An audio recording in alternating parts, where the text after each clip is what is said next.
It's time for Sports Time on Sports 56. This hour of Sports Time is brought to you by Lexus of Memphis. Here are your hosts, Brett Stats Norsworthy and former Memphis Tiger Gabe Kuhn. Beautiful morning. Welcome aboard for this afternoon, this Thursday afternoon, March 24th, 2022. 49 years ago on this date, the Memphis Tigers defeated Providence in St. Louis at the Arena, Checker Dome in St. Louis, to advance to the final game. That anniversary will be on Saturday. We won't be here to celebrate that on Saturday, but I'll probably mention it again tomorrow. And the Tigers had mighty UCLA right where they wanted them, up to 18 minutes to play in the second half before Bill Walton decided to make NCAA tournament history. We welcome you in. I'm Brett Norsworthy. Gabe Kuhn, he is out the rest of this week. He'll be back with us on Monday. And I say that he's going to be with us at the bottom of this very hour at 3:30. He will join us from vacation. Yes, he will. He will join us. We just heard him singing on the Central Barbecue ad. We will hear him talking sports and maybe some song. He may break into song at 3:30 when he joins us. But Bryant Dacus, you hear his voice, and we're glad to have him back with us today. And you see him on the Zoom on sports56.com, WHBQ.com, and Jay Morgan Harder producing. Great job yesterday co-hosting Jay Morgan. And tonight, your Texas Tech Red Raiders can win a game over mighty Duke and make history. It would be Mike Krzyzewski's final game if the Red Raiders, guns up, take out Mike Krzyzewski tonight. Can you imagine? Oh, man. The Texas Tech is the team to take him out. So many Mike Krzyzewski haters, Brett, would be forever indebted to the Red Raiders and have a small place in their heart for Lubbock, Texas. A lot of people tonight, you'll see a lot of this theme tonight on Twitter. Tonight, we're all Texas Tech. We're all Red Raiders tonight, banded together. And that gambling line has bounced around all over the place. Yeah. It's been Texas Tech 1.5, 2. Right now it's Duke that way. That tells you it should be a really competitive game. That's in San Francisco. That's the second game tonight in San Francisco. The first game tonight in San Fran will be the Razorbacks against number one seed mighty Gonzaga. And that's 2 of the 4 games being played tonight. We will have all the action. As soon as we get off at 6 o'clock, we'll go straight to Westwood 1 for all the college basketball NCAA tournament action tonight. The other 2 games tonight, really good games down in San Antonio, and a great city for college basketball. Michigan and Villanova will play in the first game there. That's around 6:30. That's on TBS. And then the Houston-Arizona game. And Houston should take more than a modicum of fans to that game, with it being in San Antonio, Houston, Arizona, the late game. Bryant Dacus, a lot to discuss. Grizzlies win last night. Grizzlies play tonight. That's big news. John Morant does not play last night, will not play tonight. There's several Grizzlies out tonight. There's several Pacers out tonight. But breaking almost as we come on there, about 2 hours ago, the official news. We talked about it the other day when we did the deep dive on the roster returning next year. No surprise, Josh Minott will not. Yeah, and that was reported this morning by Jonathan Givony, that he was going to go. And the biggest surprise to me was him saying that he would not. He has no plans to return to the Tigers. So it's either go to the draft. If they say, hey, he says he's going to go through the draft process. If they say, hey, we like what we see, he's going to enter a draft. If not, it looks like he might be entering the transfer portal. And I mentioned the other day, if he returns to college. A splashy school is what you said, I think. Splash. I mean, one of the big names. It's not going to be, the little piecemeal bite size going to Chattanooga and try to get up a bunch of shots. I think he will go to something big. What are your thoughts? Do you think it's big? I think it will be big. I just don't know. NBA or Blue Bloods, my prediction. Yeah, if I had to pick between those two, I think it'd be a Blue Blood. I don't know. I've been looking at draft boards a lot these past months. I'm sure he can propel up the draft boards. I just don't see him in any of those. I don't know. My thing is I don't see him as a first round in this draft. I don't know if he would go as a second round or would rather go to another school. Especially with NIL, if he could get into one of those big programs and make NIL money, learn, develop more. Because still, I still have some question marks about defense. Obviously, he's, athletic as can be.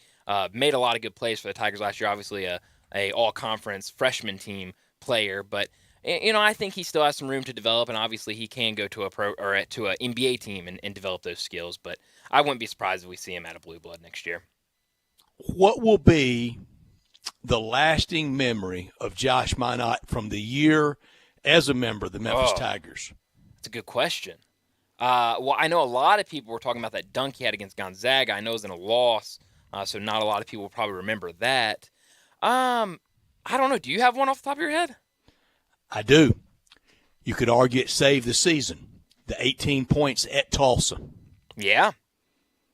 I didn't think about that one. Yeah. That game had to be won. Be it. Yeah. You lose that night, you fall to 9-9. That's the first game after the Thursday night, January 20th blow up. It's yet another loss on the road at Tulsa, where Penny Hardaway said after a few years ago, we just can't win here. Yeah. Just can't beat Tulsa in Tulsa. And that, with that loss, I think the season disintegrates. I love that one, Brett. You know how much I love Tulsa. I love that. Oh, that's Tulane I love. I forgot. Yeah, it's Tulane. Not Tulsa. You're mixing your teams. Either way, but Frank Haith, that was a great game. It was a good game, yeah. Especially for the Tigers. But we saw what happened to Frank Haith, and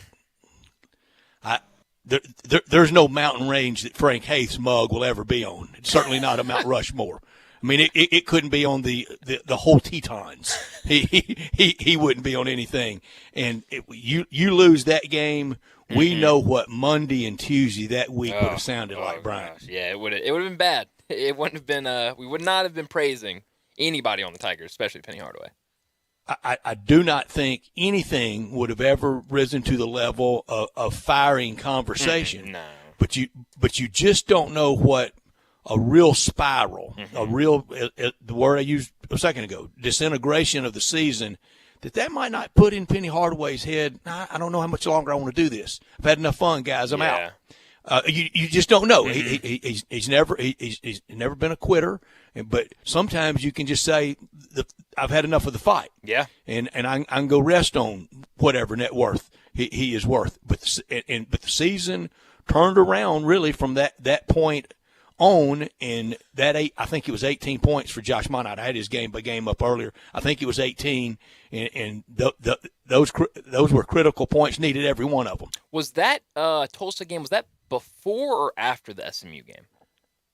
I thought it was the Sunday afterwards. I think it was, but I can't. I'm digging for my schedule now. At Tulsa was the Sunday after, Sunday the 23rd. Yeah, so that was a big game. After that post-game speech that we all know, and then to come out and kind of save the Tigers in that game with 18 points. Yeah, that was a big one.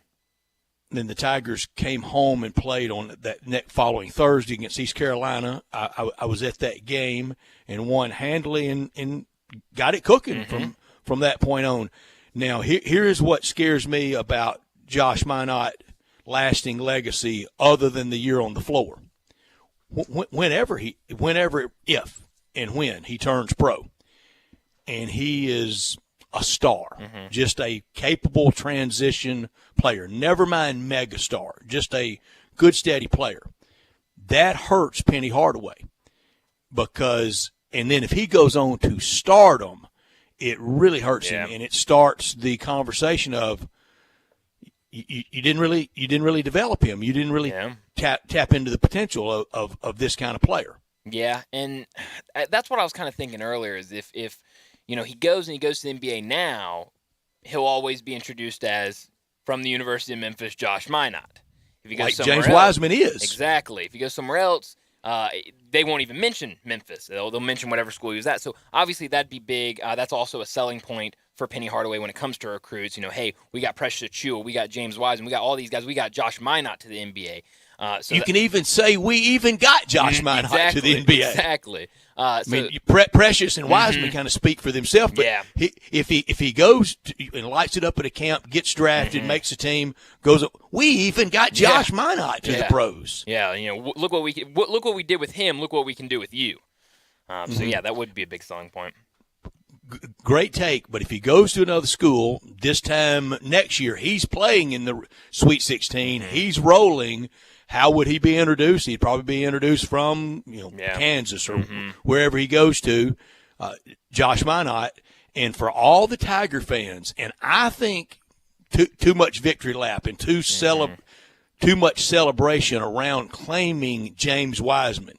You're going to claim those 3 games, you could really get burned by that 1 full year of Josh Minot. Oh, 100%. And I think that's the thing. I mean, I think you're right. I just don't know what's going to happen with him. I think it's definitely a wait and see. Look, see what happens with these camps. He'll go to the combine, but it is going to hurt Penny Hardaway's reputation if he does go to another school. Penny Hardaway was in FedEx Forum last night with a packed house, courtside, enjoying himself, and he should after a lot of hard work he's put in. I wonder how many basketball games he's watched in his life. Whew, it's a lot of basketball for a basketball legend, and last night was some fun night, maybe the win of the year, because who wasn't there on the floor and who was there with the aplomb and with the really the party that ESPN threw for Memphis. And the best way to have a good party is to wrap it up with a good win, and the Grizzlies did. Now, the Grizzlies back in action tonight. May not be the same arena and same vibe tonight, Bryant. No, and we've got, I think, about 4 Grizzlies out tonight. I think Ja, Dylan, Killian Tilly, and who's the last one that I'm missing? Dylan Brooks. I already said Brooks. Oh, you said Dylan Brooks. There's one more. Ja, Killian Tilly, Brandon Clark. Those 4 are going to be out tonight. And who had a great game last night? Dylan Brooks had a great game last night. Yeah, everyone had a great game last night. Yeah, I mean, you just look down the stats, and I mean, everyone contributed to that win. That was a real team effort because on the other side, TEAM, I mean, team win. Kevin Durant and Kyrie Irving last night, it looked like they couldn't miss. Superstars. Oh. You just big time, big level. Kyrie Irving, it just makes you think, if you would really care how great you could be. Yeah, but now it looks like he'll be able to play home games. So, I mean, yeah, but there's always a cause, and he's very attuned to everything going on in the world, and he kind of wants to dedicate himself to this and that. That's all noble. Yeah. That's all noble. But he will stay in a knot because there's always an issue somewhere in the world. Oh, yeah. I'm sorry that it is. There's a lot of right in the world, but there's a lot of wrong. There's a lot of bad in the world. And Kyrie, you can't fix every problem, and I think he wants to. Yeah, I think so. And obviously, kind of, some of the things he's attached himself to in the past, flat earth, things like that, it kind of adds some, I don't know, hey, Kyrie, you're kind of out there. But 43-8 last night, hard to argue with those numbers. Sure, it sure is. We will have Gabe Kuhn join us at the bottom of this hour at 4 o'clock.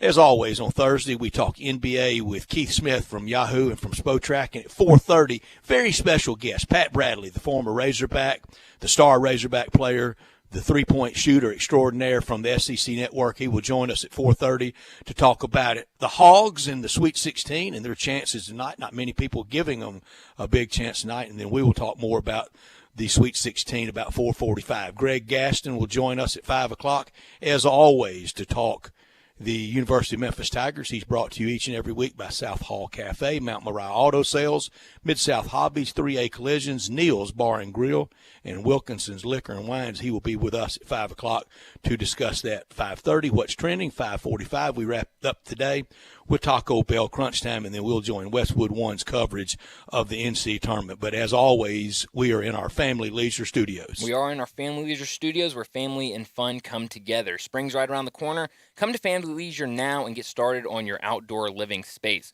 Pools are in stock and ready for purchase. All new 2022 patio furniture is hitting the floor daily. In-stock hot tubs ready for delivery. Great deals on play gyms, trampolines, grills, and outdoor kitchens. Family Leisure, 2120 Whitten Road, just north of I-40.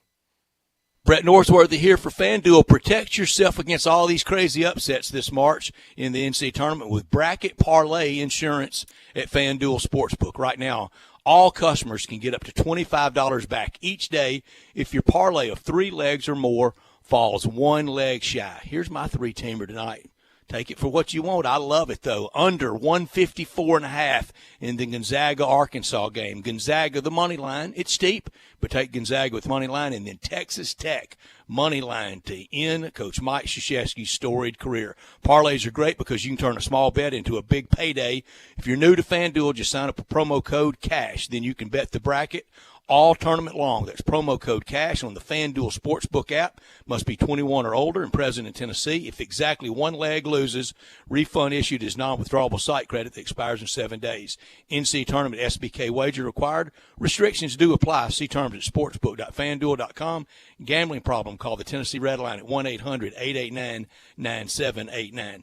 This hour of our show brought to you every day by the one and only Lexus dealership in town. They are at 2600 Ridgeway, and they are Lexus of Memphis, and they are online at lexusofmemphis.com. Call them at 901-334-9673. Great offers on all 2022 models and always special leasing options. Drive in luxury and confidence knowing that every new Lexus comes with complimentary first and second maintenance services. Stop by today at the one and only Lexus dealership in town at 2600 Ridgeway and put yourself in the driver's seat of the all-new 2022 flagship LS500. You'll be looking and you'll be driving in style. When you purchase a Lexus, you get top-of-the-line engineering and design, and they make for the luxury driving experience. 901-334-9673. Online at lexusofmemphis.com. Experience amazing at Lexus of Memphis. Top story of the day. Brett, my top story of the day. It was going to be something different, but obviously this morning when I woke up and saw the news, it all changed. Jonathan Givony's story this morning that Memphis freshman Josh Minott is entering his name into the 2022 NBA draft. Minott was a sub-50 prospect according to ESPN's Top 100. He was 54. I don't have on hand right now what he was on 247, but it was probably pretty close to that, probably still sub 50. And we talked about it, I think, 2 days ago about Lester Quinones. Not a lot of times these sub 50 guys go straight to the draft after 1 year, so it'll be interesting to see what NBA scouts are saying about him, what kind of feedback he gets after the draft process. But it is interesting that he also mentioned in there that he has no plans to return to Memphis, so it'll either be draft or transfer for mine. I know we already talked about it a little bit, but this is only the first one we've heard of. Obviously, we'll probably hear some more people leaving, some people staying, what happens in the next couple of days. But obviously, we're to that time of the season, of the off season, where players are deciding what they'll do next year. Yeah, and it's a two-way street out there. There will be players that come into this program, and this program still has so much to offer and very attractive. When we talked about that roster, we were all in general agreement that Josh Minott was gone. I don't follow it as closely probably as you guys do, but I'm told all year long the Twitter blowback from his family members by name directly at Coach Hardaway. Well, you can't have that, and that signaled he was on the way out, didn't it? Yeah, and I think a lot of that had to do with some playing time. Obviously, he didn't get as much time as he probably would have liked, only averaged about 14, 15 minutes a game. I think that's where a lot of that came from, though. My top story, that was almost last night at as much fun at FedEx Forum, winning game number 50 as when Ja scored 52 a few weeks back. The Grizzlies put it on a talented Nets team, 78 combined from K.I. and K.D. Big-time superstars on display. A bunch of Kevin Durant jerseys in the building from all the different teams and all the different styles through the years. Even a Seattle Supersonics jersey I saw last night at FedEx Forum. Miami, but then the Miami Heat decided to fight among themselves and let Golden State beat them. And the Grizzlies didn't get to shave one off the magic number I thought they would. Magic number now stands at 8 for the 2 seed. Game tonight, win that one, it's down to 7. It's going to be tough. It's really coming down to that big matchup Monday night. Look, this town is always like big matches on Monday night. At the Roundhouse in the Squared Circle, at the Mid-South Coliseum, in the heyday of Memphis studio wrestling. Monday night against Golden State will be one of the biggest Monday nights of sports we've ever seen in Memphis. Not top story of the day. Brett, like I said, this was going to be my top story, and it's right what you were saying last night at FedEx Forum. I actually was in attendance, one of my only few Grizzly games this season. One of my friends from Dallas was in town. He surprised me as a little birthday gift, late birthday gift. Good with some pretty good tickets to the Grizzlies-Nets game. So I was there. Fun game. I mean, Desmond Bane knocks down 6 threes. Tyus Jones has 10 assists. Jaren Jackson with 13 points, 5 rebounds. All-around great game. Steven Adams adds 11 rebounds. It was a great game, back-and-forth game. Like you said, a ton of KD Kyrie fans in attendance. So it was a great atmosphere. A lot of people there, obviously, ESPN. It was fun. I don't know if you noticed this. I'm sure you did. T. Morant and Perkins sitting down there next to each other on courtside. That was fun to see. And obviously, all those ESPN people on their little perch up there for, obviously, NBA Countdown and all the shows they did yesterday. So just a fun night downtown last night in Memphis. It was a fun night. They were set up right below, where I sit. I call it the media that doesn't really matter seating, and that's me to a T. That's me to a T. I don't mind it. I'm very comfortable up there. They were right below where I sit, and put in the work. Fun to watch, kind of the inner workings of that. And you mentioned Big Kendrick Perkins, Big Perk. And when you see him out there on the court, and you see him with contemporaries, they don't look that big because 6'11" up against 6'11", it's not the contrast. To see him in street clothes, sitting down there just in the front row, a massive human being, isn't he? Huge. What size jacket you think he wears? Oh, I have no idea. I mean, him sitting next to T. Morant. I mean, he was a giant next to him. Yeah, and Mr. Morant's no small man. No, not at all. It was unbelievable to see him sitting down there. He looked like he was taking up 3 seats. Oh, yeah.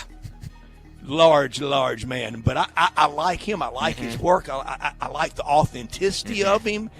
And I think the biggest thing in anything is you got to be yourself. And he is, and he brings it. My not top story, 15-2 without Ja Morant. That speaks to what a team that's been built here by Zach Kleiman and the powers that be. Great job. If Zach Kleiman is not NBA Executive of the Year, they need to disband the award. The Grizzlies played last night without a legitimate MVP contender and still were able to take down that powerful, very star-studded team. We weren't talking about missing a Tony Allen or a Mike Miller last night. That's Ja Morant, and they're 15-2 without him. Most would have settled over those 17 games. Tonight will make 18, somewhere around 500. Even if they were 500, they would still be around the 6th seed at the very worst in the Western Conference. This team has really showed just how good they can be. But I'm worried about that Ja Morant knee. When they start barking like this, they almost never quieten down until that surgeon goes in. Oh, yeah. You worried about it, Jay Morgan? I'm a little bit worried about it. I'm honestly worried about this game tonight with the Pacers. It's a 12-point favorite. It's a lot. Classic trap. And I really like I think the Pacers are as good as you can be if you've only won 24 games this season. One, I think with Ja, when you hear it's knee soreness, and then he doesn't play in a game like last night, such a big game, that kind of starts making me worry. Maybe so. I'm driving home last night, and I hear Jessica Benson and the hosting duties on the Grizzlies radio network, and she made a terrific point. That pounding the Grizzlies put on Indiana a few weeks ago. Look, Indiana doesn't have much left for this year to kind of show itself, to kind of bow up and show some pride.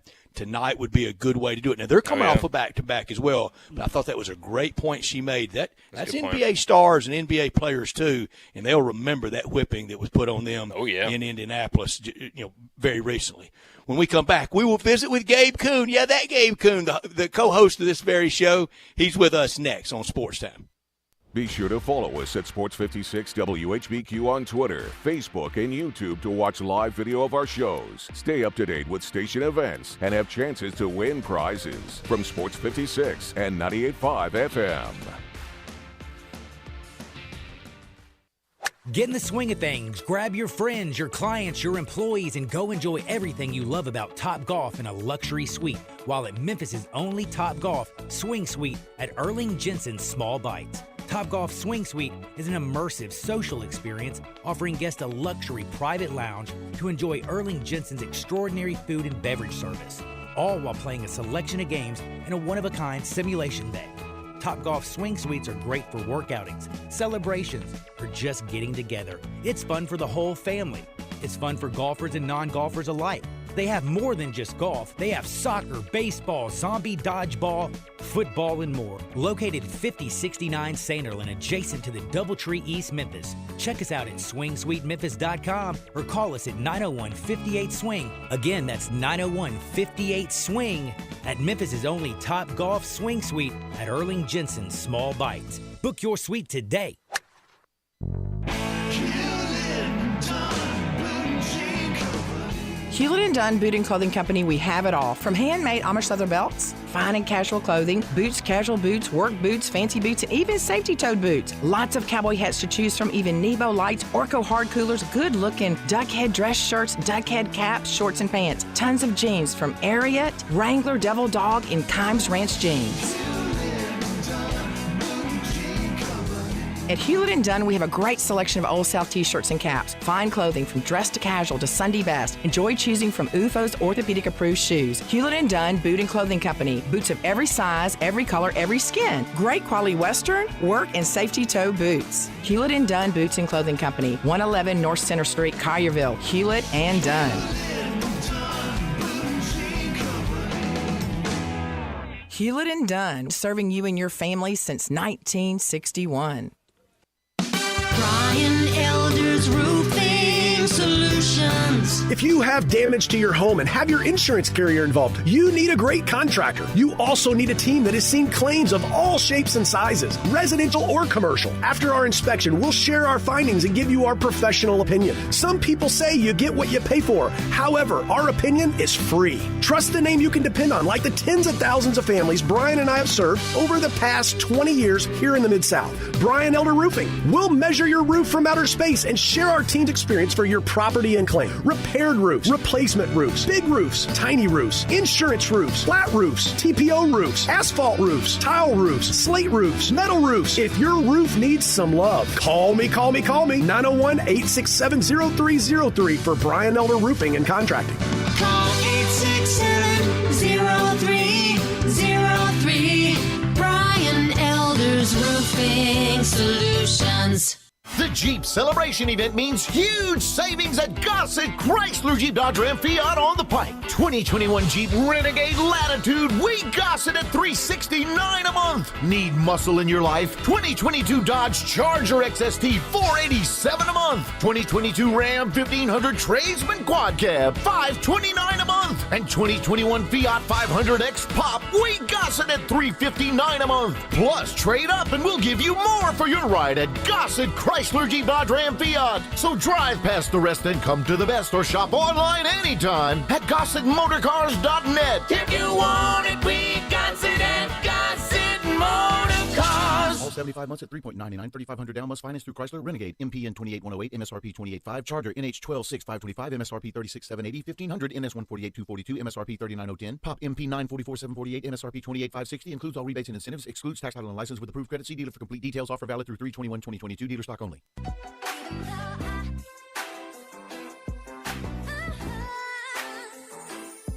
Now, back to Sports Time on Sports 56. This hour is brought to you by Lexus of Memphis. Here once again are Brett Norsworthy and Gabe Kuhn. Well, kinda. Mr. Announcer Man, mostly right. Gabe Kuhn will join us momentarily, but Bryant Dacus co-hosting, Jay Morgan Harder producing, and Gabe Kuhn now joining us from vacation, the co-host of this show. And Gabe, you get the extra credit merit badge, I can promise you. Barring unbelievably breaking news, I never join from vacation. I will apologize ahead of time. I hope it's not too windy. I hope I sound all right. But you guys been holding it down? We're trying. We have. We miss you. It's hard without you, Gabe. No, I hear you. Have y'all shouted me out for my wins? No.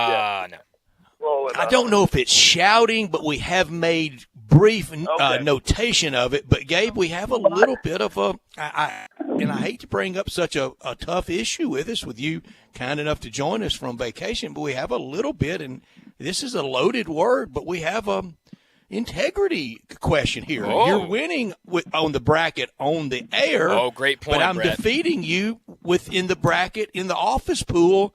So I'm going to go with on the air, but I'm going to have to put an asterisk like the Lakers in the bubble by your victory. Good for you, Brett. Absolutely not. 3 brackets. I did 3 brackets. That is, we can't I did call one. technicality on that, can we?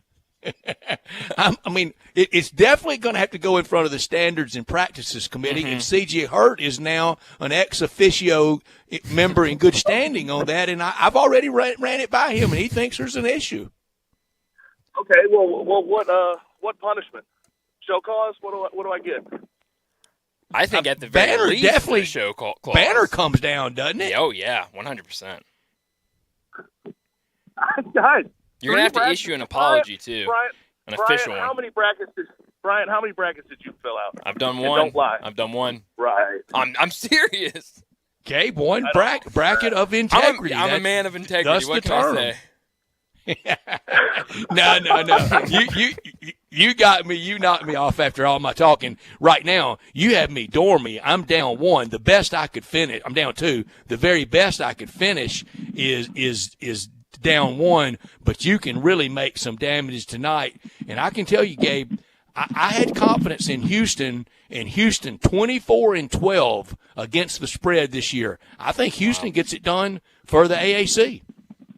Houston, I don't know what it is.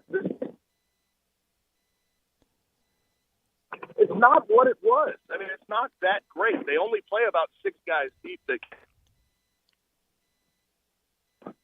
Some way, it's Kelvin Sampson here again in the Sweet 16. You just sort of wonder with the amount of sustainability he has had at Houston, what he can do once they actually make that leap to the Big 12. I think he'll fit right in, do relatively well with how he sort of sustains. I mean, it doesn't make any sense when you look at their 2 top playmakers, and Tremont Mark and Marcus Sasser being knocked out for the. And I doubted them going into this tournament. You know, being in that 5 matchup against the AB team, it'd be sort of. They'd struggle in that first round, and really, they have not struggled all that much this far. So, Gabe, just a straight up honest question: are you ready to issue an apology to all of the Big Blue faithful that listen in to us daily? An apology? An apology, yes. What? Yeah, I mean, you That's did what I'm say ready. they shouldn't be in the tournament. Now they're in the Sweet 16. Hail to the victors. Hail.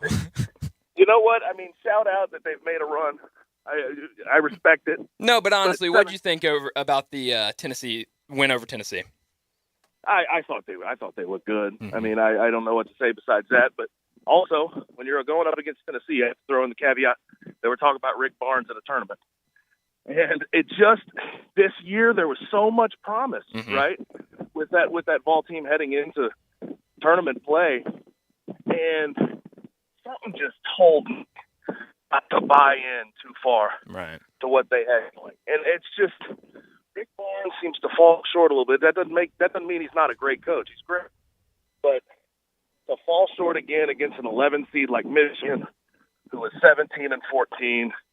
Who had to fight some ups and downs. You seem to be on your streak there of the year if you're or part of the team or a fan, and you just fall short again. It's depressing. Depressing in a lot of ways. Gabe Kuhn will be back with us on Monday. We're glad he's checking in with us tonight in the NCAA tournament. Arkansas, the lone remaining member of the SEC left in the tournament. That's abject failure for the SEC, isn't it? I'm sorry, I did. The failure of the SEC in the tournament with only Arkansas remaining. Yeah, it's rough. And, I mean, shout out to St. Peter's. Peacocks. I mean, who right mind would have something? Kentucky losing to a team.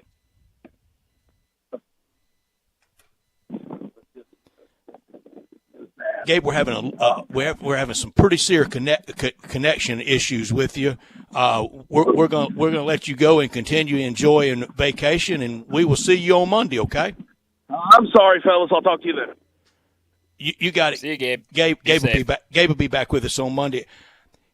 I think he was going from casino to casino. I think so. Sounds like he's having a lot of fun out there. He sure is. I didn't get to give him my standard admonition. If he needs my wheelbarrow to let me know, I'll have to text him. Look, I hope he does. Yeah, I hope so, and I hope he splits it with us. I I can FedEx it out there, and they can load my wheelbarrow up and FedEx it back to us, can't they? Well, yeah, but you Gabe need to put will be back with us on Monday. You need to put your address on there so it's all delivered to you and not to Gabe. All delivered to me. The Tennessee Vols re-up today with Rick Barnes. I certainly understand that, and they should, but let's go 52 weeks ahead, and we're in another ugly exit. Let's even say he gets to tonight or tomorrow night this time next year to the 16, and he loses there. By that, I'm not talking firing. By that point, though, you can really turn off the fan base. Maybe. I mean, with Rick Barnes, he's a great coach. We're talking hypotheticals here. Does he win the SEC next year? Does he win the SEC tournament? Because that obviously gets some excitement. But yeah, I think obviously it's discouraging to some when you have a great team and you can't go far in the tournament. But I think Rick Barnes has done a great job at Tennessee. I do too. But Brian, doesn't the SEC kind of have the best of kind of both worlds in the excuse world? They roll along. It's SEC, SEC budgets, planes, trains, automobiles, hotels, food, diet, everything. And then when they come up short in the SEC, and I am very prone to do this, well, it's basketball. Yeah. That's a little bogus, though, isn't it? A little. You can't act like you care for 6 months and then, they just not care. When spring football starts. Yeah. It's football conference. Well, in the defense, though, of Tennessee and Kentucky, there are some very adamant, well, I shouldn't say very adamant, but there are certainly some adamant people out there that are calling for both guys' jobs. Yeah. So at least at those two schools, they care enough to want to fire the coaches. But don't you think it's noisy, but a small group and not really anybody that matters? That's how Twitter works, isn't it, Brett? Is you see the loud minority sometimes versus the more stable-minded people that understand the accomplishments and the program that these guys have put together. Yeah. Well, I think and with the upheaval the Tennessee basketball program has had, would you really want to pull out that service revolver and shoot your own foot? It is hard to hire a coach. It and is. People forget that so often. Like it's kind of like the quarterback issue in the NFL. You know what I mean? That it's like sometimes you have like a top, let's say 15th out of 32 quarterbacks right in the middle of the pack, and you want to replace him. Well, you still have a guy that's right in the middle. You could very easily be at the very bottom of that list. Yeah, well, and that's what I was going to say. I mean, it's very easy after losing to St. Peter's to say, oh, Cal can't do it anymore. Cal, we need to get rid of Cal, or same thing with Rick Barnes. It's very easy to say that now, but when you get to June and July, it'd be very hard to look at, well, what coaches could we get even now in March to replace them? Is that coach going to be anywhere near what Calipari or Rick Barnes can be? And the age-old question of when you're talking firing someone, who you going to hire? Exactly. Who you bringing in? Who you bringing in with the gravitas of John Calipari? For that matter, the same gravitas that Rick Barnes enjoys. Whether it's deserved or not, I think it mostly is, but he sure has it. I mean, he is a name brand across college basketball, and I've a lot taken a whack at the new hires this year in the SEC, except for Florida, and in normal times, LSU. The rest of these jobs aren't among the most glamorous ones. Well, good, because they didn't hire glamour hires. No, they didn't, and I think that is what is interesting. You'd think, being the SEC, that you could go out and get anybody, and these coaches very well could be great coaches, but they're just not the splashy hires that you're kind of used to the SEC pulling in like football. Yeah, but even sometime in football. Now, this year in the SEC, look, when you dislodge the coach from Notre Dame, that's the definition of we can hire anybody we want to. Oh yeah, and even when you have Lincoln Riley kind of dealing the SEC against USC. He was leaving Oklahoma. Oh yeah. That I think that's abundantly clear now. It was just a matter of what was the landing spot. But even sometimes Florida, Mighty Gators, the Chop down at the Swamp, they've kind of thought we can get anybody we want, and they haven't. Right. Often in the SEC, a lot of places fall victim to that. Remember a few years ago, guys, when, well, it was reported by a Memphis TV station that he had accepted the job at Tennessee, John Gruden. Arkansas fans convinced they could get John Gruden. And I think I made a lot of people mad at me. I didn't intend to because I love both Knoxville and Fayetteville. John Gruden's wife was never moving to Knoxville or Fayetteville. I can't even imagine him putting up with the rigmarole of college athletics either, especially given the money he made and what he did for a living and what he was giving up to coach in the NFL already. It just doesn't make any sense. And we do in the SEC. You know, here's absolute truth coming here in the SEC. We love our places. We love our Oxford. We love our Fayetteville. We love our Starkville. We love Baton Rouge. We love these hamlets, burgs, little town USA come to life with our big time football. But that doesn't mean everybody else wants to live there and love it like you do. Yeah. I mean, it's just one of those things, you know. It's team pride, right? You know, and the SEC obviously has a lot of it, but I think sometimes they can get to where they just, you know, think they can get anybody and everybody. Brett, it sounds like you might be talking about Lane Kiffin a little bit. I'm not talking about No, Lane not Kiffin. you, Brian. Brett. It kind of sounds a little bit like Lane Kiffin to me. Yes. You know, the whole a little bit. all the blue water rumors. Maybe. But our towns are great, but also you also know this, and this happens with every one of them. We can squeeze that guy to death, hugging him and loving on him. That is true. And they want to break from that sometime, and we really don't understand or can totally accept that. Southern and hospitality. I think so many places, not SEC excluded, a lot of places of we can get anybody we want. You can really get your feelings hurt thinking that. Yeah, that's true. What places are you talking about? If you had to give an example. Well, I think Kansas basketball someday is going to realize that when Bill Self steps away. UCLA basketball has been through it a couple of times. Yeah. And they've hired, since John Wooden, how many coaches have they had? 10, and I would say about 5 of them were not choice number 1. What about North Carolina? Do you think that about North Carolina? Because Hubert Davis has done a pretty good job. Yeah. Well, they're going to keep it in-house. They're going to keep it Carolina blue. Dean Smith to Bill Guthridge to Matt Daugherty to Roy Williams, now to Hubert Davis. I just don't think they ever go outside that Carolina family, which is interesting about that. Carolina basketball can always stay in family, and all the commentariat, all the blue check marks, all the smart kids say, oh, yeah, Carolina's keeping it home. And you let an SEC place in football do that, y'all need to get outside that comfort zone and quit just thinking hiring alum after alum after alum.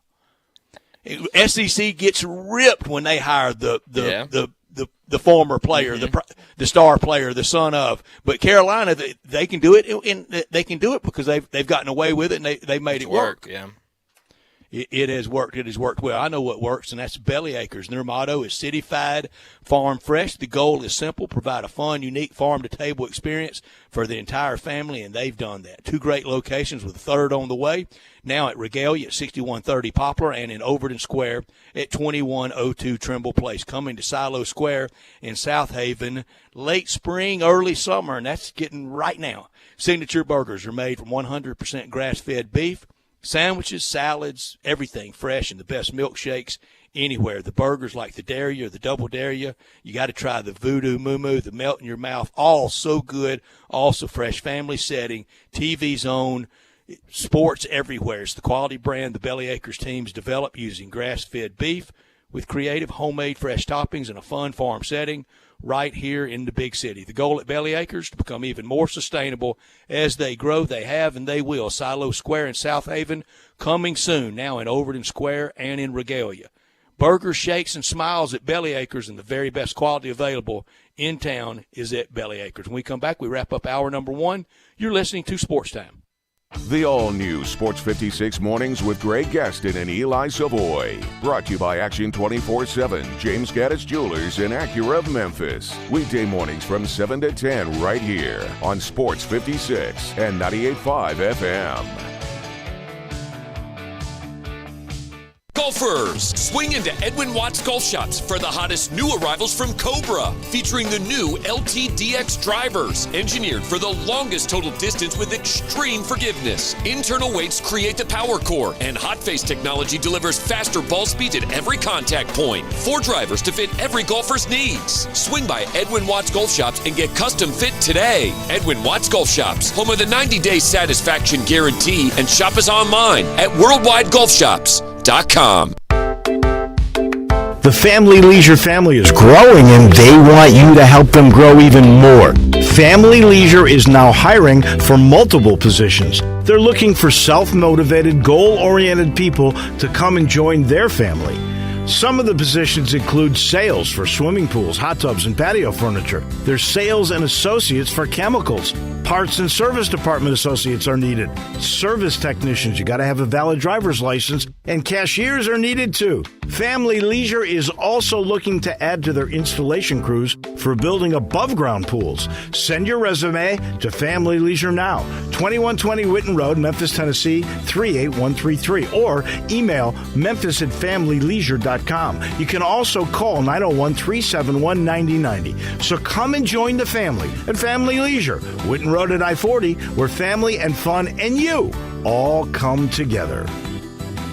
Texting enrolls you in a recurring automated marketing text messages. Consent not required to purchase. Message and data rates may apply. Men over 40. Is your body feeling softer and not as lean? Losing your energy, muscle, or sleep quality? You could be feeling the loss of growth hormone. As you age, your natural production of GH begins to significantly slow down. Here's the good news. GH Boost from Nugenix is the world's only non-prescription supplement that safely supercharges your body's GH production and helps you get a great night's sleep. Clinical studies show the ingredients in GH Boost can increase your body's own GH levels more than 100%. Guys all over America are loving this product. Great product. I just started using it and I'm already seeing results. I definitely feel the difference. Much better sleep and much more energy. Guys over 40, you need GH Boost. And right now, you can get a complimentary 2-week sample. Just text TOUR to 321-321. It's killing it at GNC, but you can only get your sample by texting TOUR to 321-321. That's TOUR to 321-321. Text TOUR to 321-321. These products and statements have not been evaluated by the FDA. These products are not intended to diagnose, treat, cure, or prevent any disease or illness.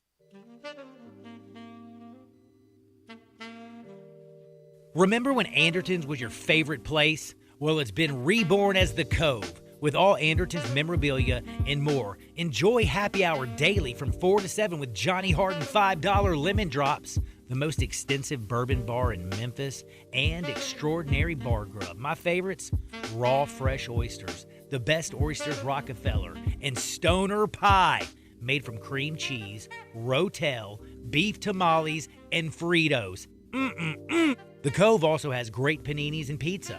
There's plenty to do at the Cove, too. Trivia Tuesday, Karaoke Wednesday, and live bands every Friday and Saturday. Find out the weekend lineup on Facebook or call 901-730-0719.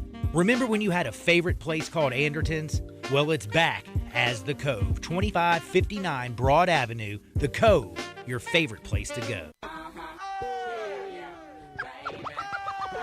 Now, back to Sports Time on Sports 56. This hour is brought to you by Lexus of Memphis. Here once again are Brett Norsworthy and Gabe Kuhn. Why are we scared of the game tonight against Indiana? Didn't we watch last night's game? Classic trap game, Brett. Because I'm a lunatic, Okay. I think, Brett. Well, that's what you are a lunatic. That's what John Harden told me. It's because I'm a lunatic. Wait a second. John Harden's accusing people of being lunatics. That's right, Brett. That's rich. Oh man.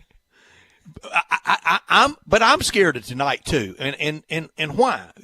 Just the letdown factor. But Indiana played last night. And Indiana played at home and lost last night. I think you can just get complacent in kind of that spot. I mean, you just went out, you beat a team that had their 2 superstars both put up, over 30 points.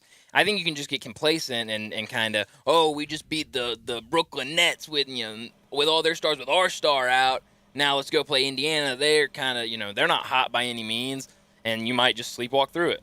For me, Brett, it's a little more specific about Indiana themselves. Yeah. I think, there's bad teams in the NBA, for instance, the Rockets, that don't play very hard on defense, and they just want to go out there and score. The Pacers are a bad team that plays really hard night in and night out, and they're going to give you a tough match. They're going to give you everything they've got every night, even if it only equates to 25 wins this season. So for me, that's why it's a little bit scary for the Grizzlies. Coming off a back-to-back, this is a team that plays hard and is going to give you a fight, even though you might win the game. Do they have a few injuries tonight, Indiana? They have people out. Yeah. Yes. A couple more day today too with it's Halliburton. backups. Yep. Yeah. Halliburton and Batazzi also questionable for tonight.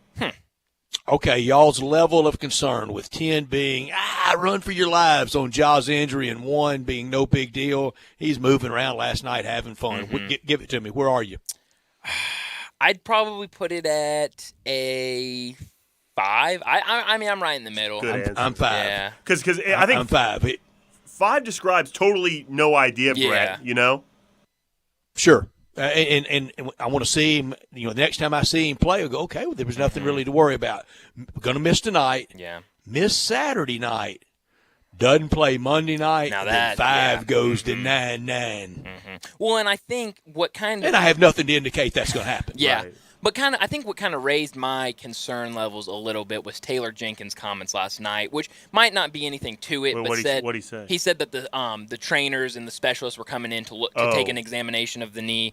That kind of raised my concern level just a little bit. Freaked everybody out.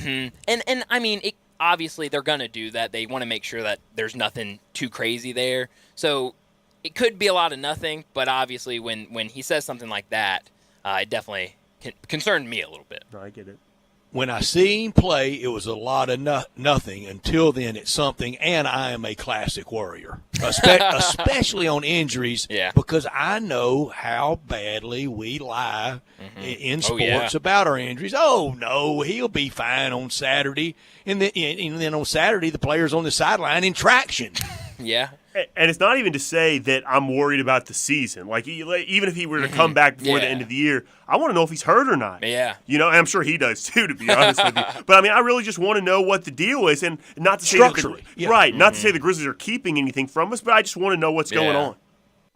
He does. Last night in the building, Brian, you were there. Jay Morgan, I saw your parents were there.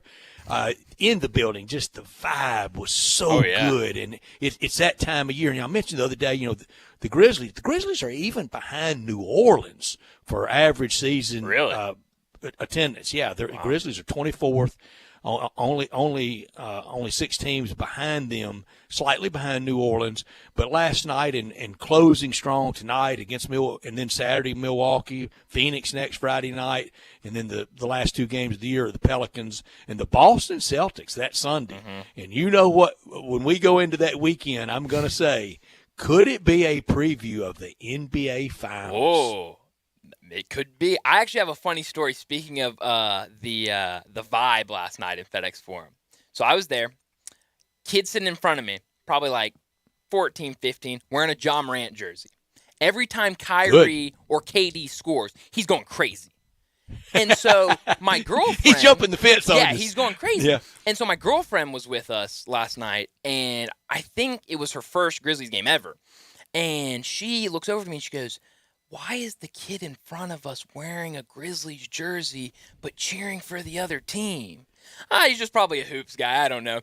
So he starts he starts trash talking Memphis fans around him. And they were all like, you're wearing a Ja Morant jersey. What are you doing?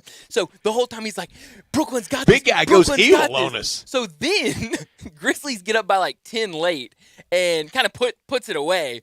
And he starts going, I've been wearing my Ja jersey all night. I've been Grizzlies through and through. Go Grizzlies. We're going, we're going to the championship.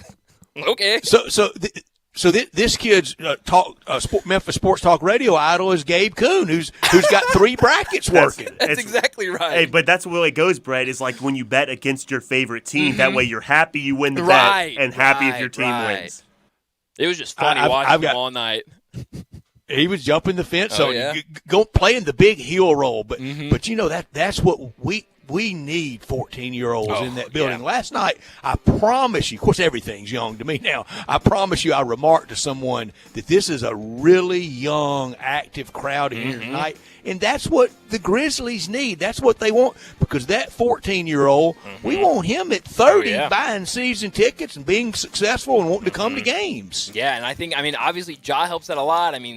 Kids nowadays love Ja. You go anywhere. You see these pictures in Washington and Denver, wherever they go. Why would you not? Ja Mania. It's Ja Mania. And so I think, especially here, a lot of kids are attracted to that, and I think that's great for the Grizzlies fan base in general.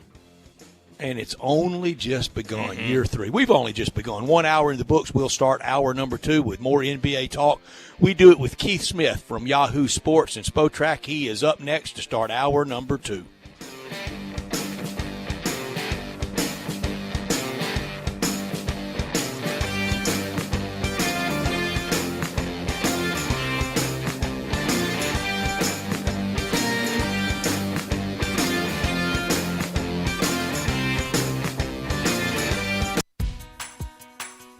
I'm here with Kyle Storms from Big Green Egg. Kyle, I hear people all the time say how they love their Big Green Egg, but what makes a Big Green Egg so great? Thanks, Stats.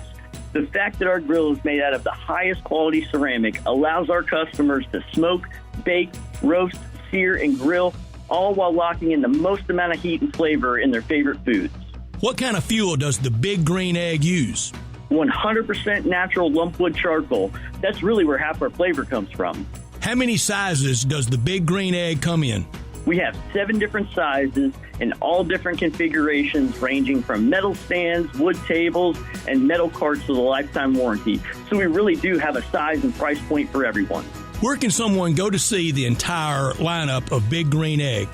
Garden Spas and Pool, Germantown Hardware, Hamilton's Fireplace and Grills, East Memphis Ace, and Cordova Ace Hardware. Hey, you! Ever wanted to learn a language like French or Spanish or even Norwegian, but thought it'd be too difficult or time-consuming? Then try Babbel. Quick 10-minute lessons. Siesta. Bambola. Games, podcasts, even live online classes with a real teacher. Hola, clase. In no time, chatting about real-life topics will feel, well, effortless. Learn a new language with ease. Go to Babbel.com to try for free. That's Babbel.com. Sure, this spot for Sweetgrass Next Door in Cooper Young could be all about March Madness. With all the high-def TVs, all 2 of the games you want to watch, it would make sense to spend this whole time talking about enjoying college basketball at Sweetgrass Next Door. But there's so much more to the place. It would be a shame to dwell on just that. This is the perfect neighborhood bar with great food, great drinks, and most importantly, great people. If you want to go to some out-of-control chain to watch games, that's your choice. But if you want to be in a place where you'll feel comfortable and see the games, it's Sweetgrass Next Door in the heart of Cooper Young. That's the place for you. Wilkinson's Liquor and Wine is celebrating their 35th year. Come in today and choose from a big selection of tequilas, vodkas, and over 70 different single malts. Bourbon whiskey fans will find over 200 bourbons and whiskeys from around the world, along with wines from every region for all you wine enthusiasts. Wilkinson's Liquor and Wine, 146 Highway 72, Suite 102 in Collierville. It's next to Captain John's Barbecue. Open every day, including Sundays from 10 to 7 for football and all sports fans. Wilkinson's Liquor and Wine, celebrating 35 years with you. Hi, folks. Bob Burkham for Sunrise Buick GMC Truck. Lots of vehicles to choose from at Sunrise. Trucks, SUVs, certified late model used cars, and cars under $10,000. At Sunrise, we specialize in low monthly payments and secondary financing. Come on in, call, or go online to sunrisememphis.com. Schedule an appointment, select your vehicle, appraise your trade-in, arrange financing and delivery. We'll deliver right to your doorstep. All cars inspected and ready to go. Need service or body work? Bring it to Sunrise or go online to schedule an appointment. Sunrise, Covington Pike, Wolfchase, and Collierville. We are Sports 56 WHBQ Memphis and W253DF Memphis, Flynn Broadcasting Stations.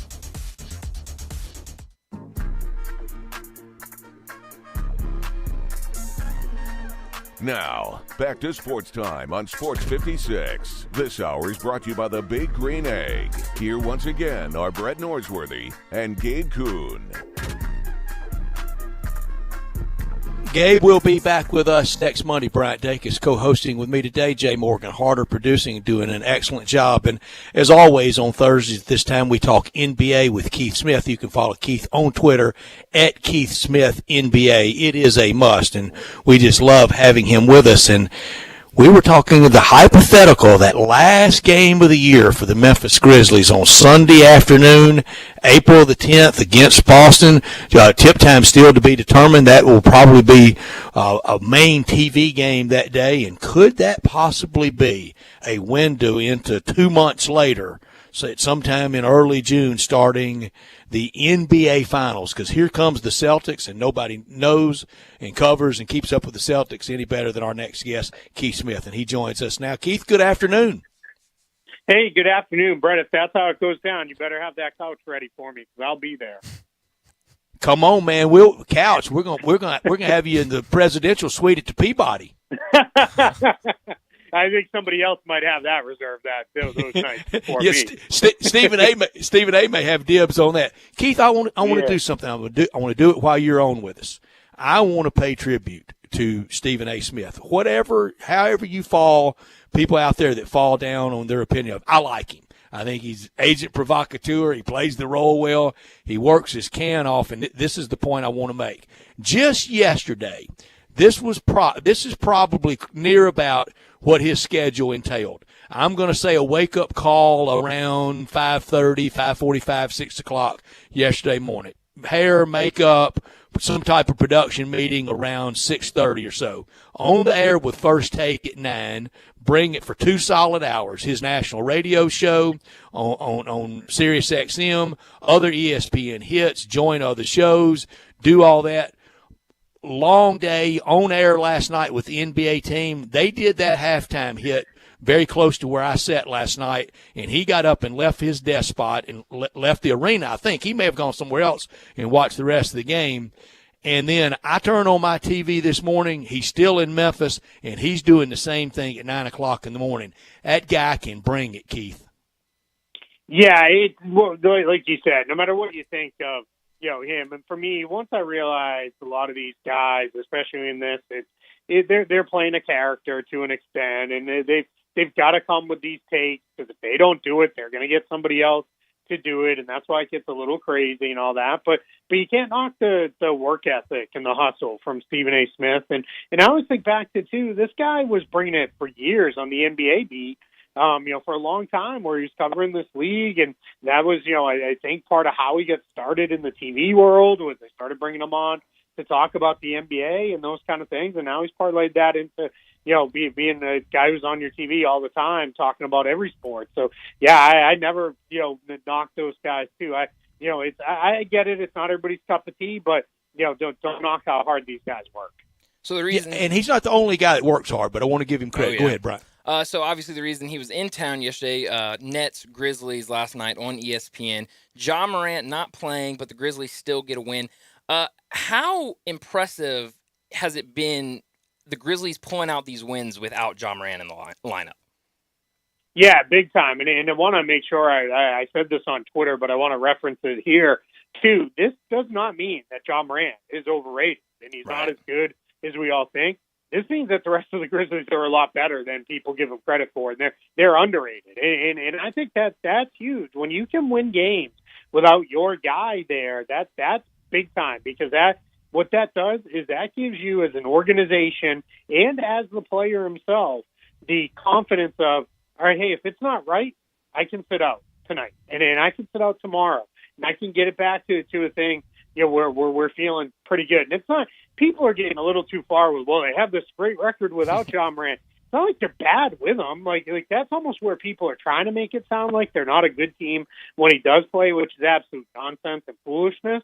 But I think, this is a great sign for them going forward, not only the rest of the season and whatever comes, but moving forward over the next several years of, hey, if things are going to happen, and unfortunately, I think just his style of play at his size, there's going to be times when he's going to miss, a chunk of game, just the way he goes all out, as a smaller guard.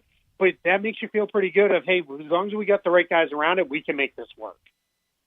Last night, DeAnthony Melton early, even a good three from John Conchar, Dylan Brooks, Brandon Clark, just a solid team effort. The Grizzlies get the win. They stand at 50-23, so 9 remaining. The big Monday night game coming up this coming Monday night in Memphis against Golden State. Golden State's 48-25, 9 remaining for them, 2 back. If the Grizzlies win on Monday night, that's the tie break. Let's say the Grizzlies win on that Monday night, Keith. How many wins will the Grizzlies have to get to secure the 2? Yeah, only a couple more, because then if you look at it, that would put them up, I believe, at that point 3, right, or maybe even 4, and then you're if you factor in the tiebreaker, that's almost having an extra game in hand as well. So the Warriors, they couldn't just tie them; they'd have to pass them. And when you get down around 10 games or less left, the way I always explain this to people is, let's just say you've got a 3-game lead on a team. Even if you just go 500, which I would expect Memphis to play better than, with 10 games to go, that means the other team's got to go 8-2 just to catch you. And then if you get that tiebreaker, it's basically all but over. So, yeah, I think it's looking pretty good that Memphis is going to get that number 2 seed. Even if they slip in that game, which I don't really expect, they've still got a great shot at getting the 2 seed. So last night on the other side, Kyrie Irving finished with 43 points, 8 assists. Right now, Brooklyn sits in 8th place in the Eastern Conference, but obviously the news coming out yesterday that Kyrie will be able to play home games now in Brooklyn. How big is that for the Nets, and what does that do for their playoff chances? Or for the final chances, I should say. Sure, yeah, it's huge for all of it. I don't think it's going to change things as far as them getting out of the play-in. It just becomes a math problem when it's just too much to make up, because you're relying on, it's not just you playing well, but the other team's got to really play kind of poorly to catch them. But in the play-in, they should be in pretty good shape now. Maybe they have to go to Toronto in that first playing game. Kyrie still wouldn't be able to play there because unvaccinated players can't cross the border. So that's something to have to work out. But what this being lifted does now is this allows Steve Nash for a couple things. Number one priority is he doesn't have to overly tax Kevin Durant, because they have a lot of home games down the stretch. So you don't have to put so much on Kevin Durant's shoulders because you've got the other guy there now. The second thing it allows him to do is he can really start to work on his lineups and start to figure out who fits best and what do the rotations look like, and really get them to a spot where in the play-in and then in the playoffs, they're going to be pretty tough. I know he said they'd put Ben Simmons in a game without playing in the regular season. I have my doubts. He's just such a unique guy to account for offensively if you do that. So I don't think that's going to happen. But with everybody else, this is huge. And that's a Nets team. You kind of saw it last night. Durant and Kyrie are going to be pretty good. It really a lot comes down to everybody else. And sometimes the everybody else isn't so good. And that's a little bit of a problem. But when you get those two, they can almost win a game all by themselves. Yeah, last night the Grizzlies won with a team. They won with 7th and 8th men, whereas Brooklyn had that big 2 and a lot of satellites that were just kind of okay. Yeah, and the tough thing is their way they built out that team, some of the veteran guys that they signed for depth just haven't hit. LaMarcus Aldridge hasn't been able to stay healthy. Paul Millsap didn't work out and ultimately was traded. Seth Curry, unfortunately, came over in the trade, has been nicked up. And then I think Patty Mills, how much they needed to rely on him early in the season, I think that's caught up with him. I would not be surprised if you see him get a couple rest days here down the stretch just to kind of get him back to a better place. But it's also, even beyond that, it's a little bit of a weird roster construction. Now you're going to have Kyrie back. You've got Curry, you've got Mills, you've got Dragic. That's 3 smaller guards alongside Kyrie. You can't play all of them together. So that's going to make it a little bit tricky. Their size isn't very good, and you saw Memphis get a lot of work done inside and a lot of things going to the basket on this Nets team. But, again, in a 7-game series, when you've got Durant and Irving can each win a game or 2 by themselves, that might be enough to challenge most teams in the league. So it certainly has them in a far better place than they were having Kyrie than where they were without him. And Keith, we're all familiar with the term in the history of sports, across sports, and there just are these guys of, boy, they kill us for team killers. Patty Mills will have his play. He may have a bronze in the lobby of FedEx Forum, and he did nothing last night. He was not a Grizzlies killer. Yeah, I really do. I think he's worn down. I think at his age, they taxed him so much earlier in the season because I think it's now almost been kind of forgotten. Kyrie wasn't a part-time player until only a month or so ago, or maybe 2 months now. Before that, he wasn't even that. He wasn't playing at all because they said, hey, we're not going to do this part-time player stuff. So that really put Patty Mills for most of the year, because either Harden or Durant were in and out of the lineup. He was the second guy. He was the second offensive engine, and it was get him the ball and let it go. And it looked good for a large chunk of the time. But my worry at the time, and Steve Nash addressed it too, is we're having to count on him too much. And if you want him there, I always say if you want him there in April, May, and June, you can't overuse him in November, December, and January. And that's unfortunate what the Nets had to do.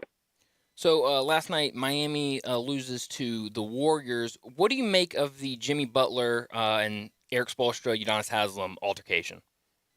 Yeah, I think to some extent, things happen at the end of long seasons. These guys are around each other a lot. I don't think people realize just how much time the average NBA team spends together. And what I always use as references, you go on a family vacation and you're stuck in one hotel room with maybe 2-3 family members. Think about how that feels, right? By the time you get home, you're ready for about anything else but them. You need another week off. Yeah, that's exactly it. Yeah, week off all by yourself somewhere. And that's now imagine that times, 40 times a year. Plus, then even when you're at home, you're seeing these people. It'd be like going on vacation and flying around the country with the people you work with in your office every day. You might like them a lot, but eventually you're going to need a break. But what I will also add is it got a little crazy to me how long it went on for, some of the things that were said, 2 different players and a coach. That part to me was a little odd. And the last thing I'll finish with, Udonis Haslem is pretty high on the list of guys I don't think I'd really want to be messing with. You don't carve out a 20-year NBA career as a role player by not being a guy that people don't really want to mess with. So I'd be careful if I was Jimmy Butler on that one. And that whole Heat culture, Udonis Haslem, Mr. Miami Heat, from owner to Pat Riley to Eric Spoelstra, it's hard for Jimmy Butler not to look like the bad guy in this. Yeah, I mean, not only Mr. Miami Heat, Mr. Miami, period. Exactly. I've said this, many times. He is as linked to the city he plays in as any player has been ever in NBA history. He grew up in Miami, played high school in Miami. Yeah, he went up the road a piece to Gainesville, 4 years for college, then played 1 year overseas. Other than that, it's been 20 years in Miami in the NBA. So this is a guy who is linked, and it's funny, you're starting to see some people come out today, and you would think Jimmy Butler, team superstar, max player, all those things, gets into it with a role player. You'd think that might go one way or the other. You're seeing a lot of people say, hey, Jimmy Butler needs to watch it because, if Udonis Haslem is upset with something, it's right. And quite frankly, Udonis Haslem was right to be upset. Jimmy Butler played half-hearted the entire game, and he called him out on it, and Jimmy Butler didn't like being called out on. Well, the way to fix it, don't play so lazy next time.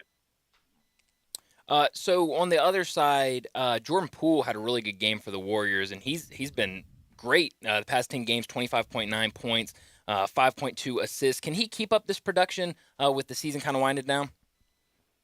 Yeah, he can. It'll dip when Stephen Curry gets back because it'll just naturally fall off a little bit. But Jordan Poole is tough. He's a guy who, along with a couple other guys on that Warriors team, like Juan Toscano-Anderson, Kevon Looney, and a couple others, over the last 2 seasons, when the Warriors weren't the Warriors, they were going through all these injuries and guys were in and out of the lineup. Those guys played a ton, and I thought the Warriors made a great organizational decision to say, you know what, we're not going to try to salvage this with mid-tier veterans and try to just get in there. We're just going to play our kids, and we'll call it a gap year and go with that and see where it goes. And then now you're seeing it pay off. I mean, Jordan Poole has really developed into a really good player. He's bigger than I think people realize. He's not this little 6-foot guard I think that some people think he is. But yeah, his scoring game is huge, and he's going to be big. I think probably as long as they're healthy in the playoffs, he'll come primarily off the bench. But that's going to be one of those he comes off the bench, but he's really like the 6th starter with how much he plays and the role he plays. He's going to be big for them. Right. let's talk Celtics, and I know you know it. I want to start with something I texted you about, if you don't mind me going there, just with the college basketball drumbeat of coaches maybe being out. The chances of Brad Stevens taking the most attractive open college job, what are they? Yeah, I think it's maybe just slightly north of zero. He has shown almost no interest. He did not take the Indiana job. And that, for an Indiana kid, that would have been the job, right? You would think that would have been what he wanted. And he was very open when those rumors were out there basically a year ago or so. Brad Stevens is, in the mix for the Indiana job. Not only did he not come, he came out very strongly and said, no, I am not. It's not something I want to do. And you find with a lot of these guys, once they get to the NBA, they get away from the recruiting and away from the school administration and those kind of things. If they're having success at the NBA level, they don't want to go back. Now, I do think Brad Stevens will return to the sidelines at some time, at some point in his NBA run here. But I think for now, he's happy doing this front office thing. He spoke often when we talked to him in the media about how he likes being there for his kids now and being able to be at their games and take part in their lives a little bit more. I think we hear a lot of these guys talk about how, as they get to that certain point where their kids are, they're hitting high school and you start to realize, man, I only got a few years left with them at home all the time. That they want to be there with them. And I think you're going to see him stick doing what he's doing. And quite frankly, it's proven to be pretty good at this general manager thing as well. Well, he sure has, and our very own Gabe Kuhn, who's on vacation, will be back with us next week. In the preseason, when we did Coach of the Year stuff, he picked Ime Udoka to be the Coach of the Year in the NBA. For a lot of the year, that didn't look very good. For a lot of the year, nothing looked very good in Celtics land. Now they sit 2 games back of the number 1 seed in the all-important loss column.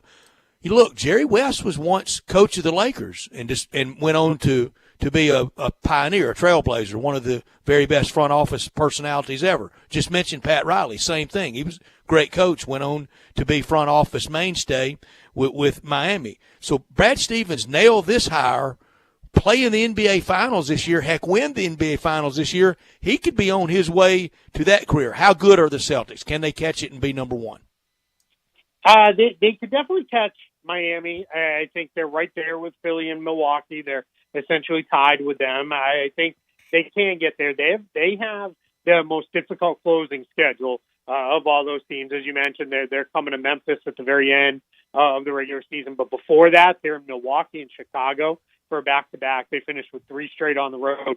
But the way they're playing right now, it almost doesn't matter who you line up across from them, because they're not only getting wins, they're destroying these teams. These games aren't even close. They just went on a 4-game road trip, and other than a game that got a little messy defensively for them in Oklahoma City, they won every game completely going away, and they weren't even close. And then a lot of times after a long road trip, that first game back home is kind of a dud because teams just kind of let off the gas a little bit. They did not. They came out, they made the first 10 shots of the game against Utah last night, blew their doors off. That game was never close. And in the Jazz, we were having conversations earlier yesterday about, Utah's not all that far back from Golden State. Maybe they're the team that moves up to 3 and pushes the Warriors down. And the Celtics just absolutely dismantled them. And it all starts with them on the defensive end and then pushing the ball on offense. They play, a really fun style of basketball to watch because you just put whatever you want to put in front of them. They're like, all right, we're just going to take it completely apart and dominate. Speaking of the Celtics and their defense, obviously Defensive Player of the Year, a lot of people are throwing out different names. I've seen several Celtics in that conversation, and obviously the other day, Stephen A. threw out Mikal Bridges. A lot of people here are calling for Jaren Jackson. Who do you think will ultimately take home Defensive Player of the Year? Yeah, you can call me biased, but I'm going to say it's time to snap the big man run. Mm-hmm. It's time for a guard, and I think it should be Marcus Smart. I think what he does is as unique as any player in the NBA. He will take on the other team's leading scorer that is a ball handler. But then in the way Boston plays, they switch everything. Every single thing, 1 through 5. And they'll put Marcus Smart on a big man and doesn't even think twice about it, just covers him. Those guys will try to take him down in the post. And as I've referred to, it's like trying to post up a fire hydrant. You're just not going to move him. He's just going to lock his base and hold hold you there, and you're probably going to end up trying to shoot a turnaround. And every once in a while, you get down there and you'll shoot over him, but they'll live with that if that's how you want to go. But he has been so good, and their numbers, if you go across the board, they are off the charts better than anybody else. They're the only team in the NBA that's holding teams under 50% on 2-point shots. They are leading the league in 3-point defense. Defensive rating, they're like a half point or something behind the Warriors, but that's only because they weren't very good in the first half of the season. If you cut those stats since January 1st, teams are pretty lucky to crack 100 points per game or 100 points in a game against the Celtics. That's how good they've been. And when that's the case, I think you got to start to look at, hey, we got to reward this. And the guy who kind of keys all of that, he's the head of the spear, if you will. That's Marcus Smart. Keith Smith, thank you so much for your input as always today. We'll visit with you again next Thursday. Enjoy this next week of ball. We're going to be in a whole different world in a week because it's that time of year. Thank you so much. Absolutely. Thank you for having me. Thanks, Keith. You got it. Keith Smith with us every single week, and we enjoy it. The go-to place to sell any vehicle for some crazy good cash and get a check today is an Olive Branch at All-Star Chevrolet. And you don't have to buy one of the All-Star car trucks. Just bring it on, even if you owe money on it. But if you're ready to go car or truck shopping, the place to be is All-Star Chevrolet. Go down Highway 78, first exit into Mississippi, Kraft Goodman Road, take that exit, and that's where you'll find Chevy Truck Month. Ask for Kevin or Jeff or Drew or any member of the All-Star team, and they are all All-Stars. They'll show you all the new Silverados and more in the pipeline. Zero interest is available, and your good credit, well, it deserves zero, and you can get it plus $1,000 accessory allowance, another $500 in bonus cash. These will go fast, so try to get down to All-Star today or the rest of this week. Pre-order whatever you want. All-Star, they're loaded with certified pre-owned Chevys, lots of certified Silverados. If you want to shop the best pre-owned vehicles, go to allstarautogroup.com and find the one you want and come drive it today. Drive them all. Remember, it's not South Haven, not the Pike, not Mount Moriah, not Collierville. It's got to be Olive Branch. So find new roads to All-Star Chevrolet or go to allstarautogroup.com. Tonight, the Grizzlies and the Pacers.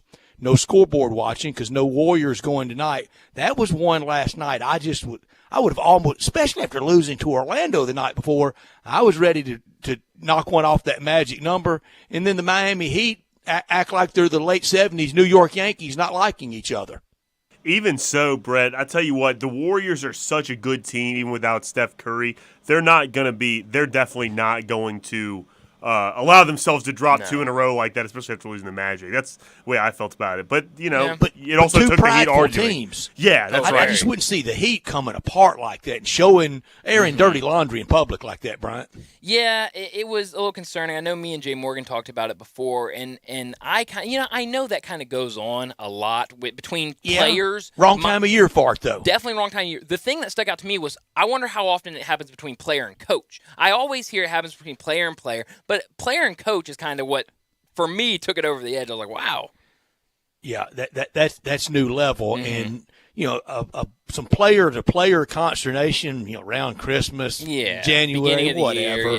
It's going to happen, but this on the verge of securing the one seed, and they've got a battle in that East for that. And I don't think it's a slam dunk that whatever team that comes out of the West will be favored to win it come NBA Finals time. No, the East has been good this year, and they've got a lot of teams that I think could come out and make it to the finals. I'm kind of right there with Keith. I like that Udonis Haslem kind of took up for his coach, and Jimmy Butler, like he said, wasn't really giving it his all out there, and was kind of he was kind of going through the motions, and so I'm kind of team Haslem right now. I think everybody's team Haslem, maybe. If it's not Team Haslem, it's everybody against Team Jimmy Butler. Yes, this is a couple of different places and a couple of different incidents that he always seems to find himself in. And okay, so it's against a young coach or a younger figure. Again, these people. They have a lot of heft around the league, so everybody kind of knows. It'd be a little bit like y'all won't remember this, but the Cowboys had a backup quarterback in the 70s good boys. who had one had one big Thanksgiving Day game named Clint Longley. Later took a swing at Roger Staubach. He was cut and packed and out of Thousand Oaks by sunset that day. Why did he take a swing? Yeah, he was a hothead, and Roger Staubach wasn't. Was it like at practice or in the weight room? Okay, gotcha. Interesting. Took a swing at Roger Staubach, and have you heard of Clint Longley since? Have not. Clint Longley, Brett, 5 touchdowns, 4 interceptions on his career. From Abilene Christian, I saw him play really?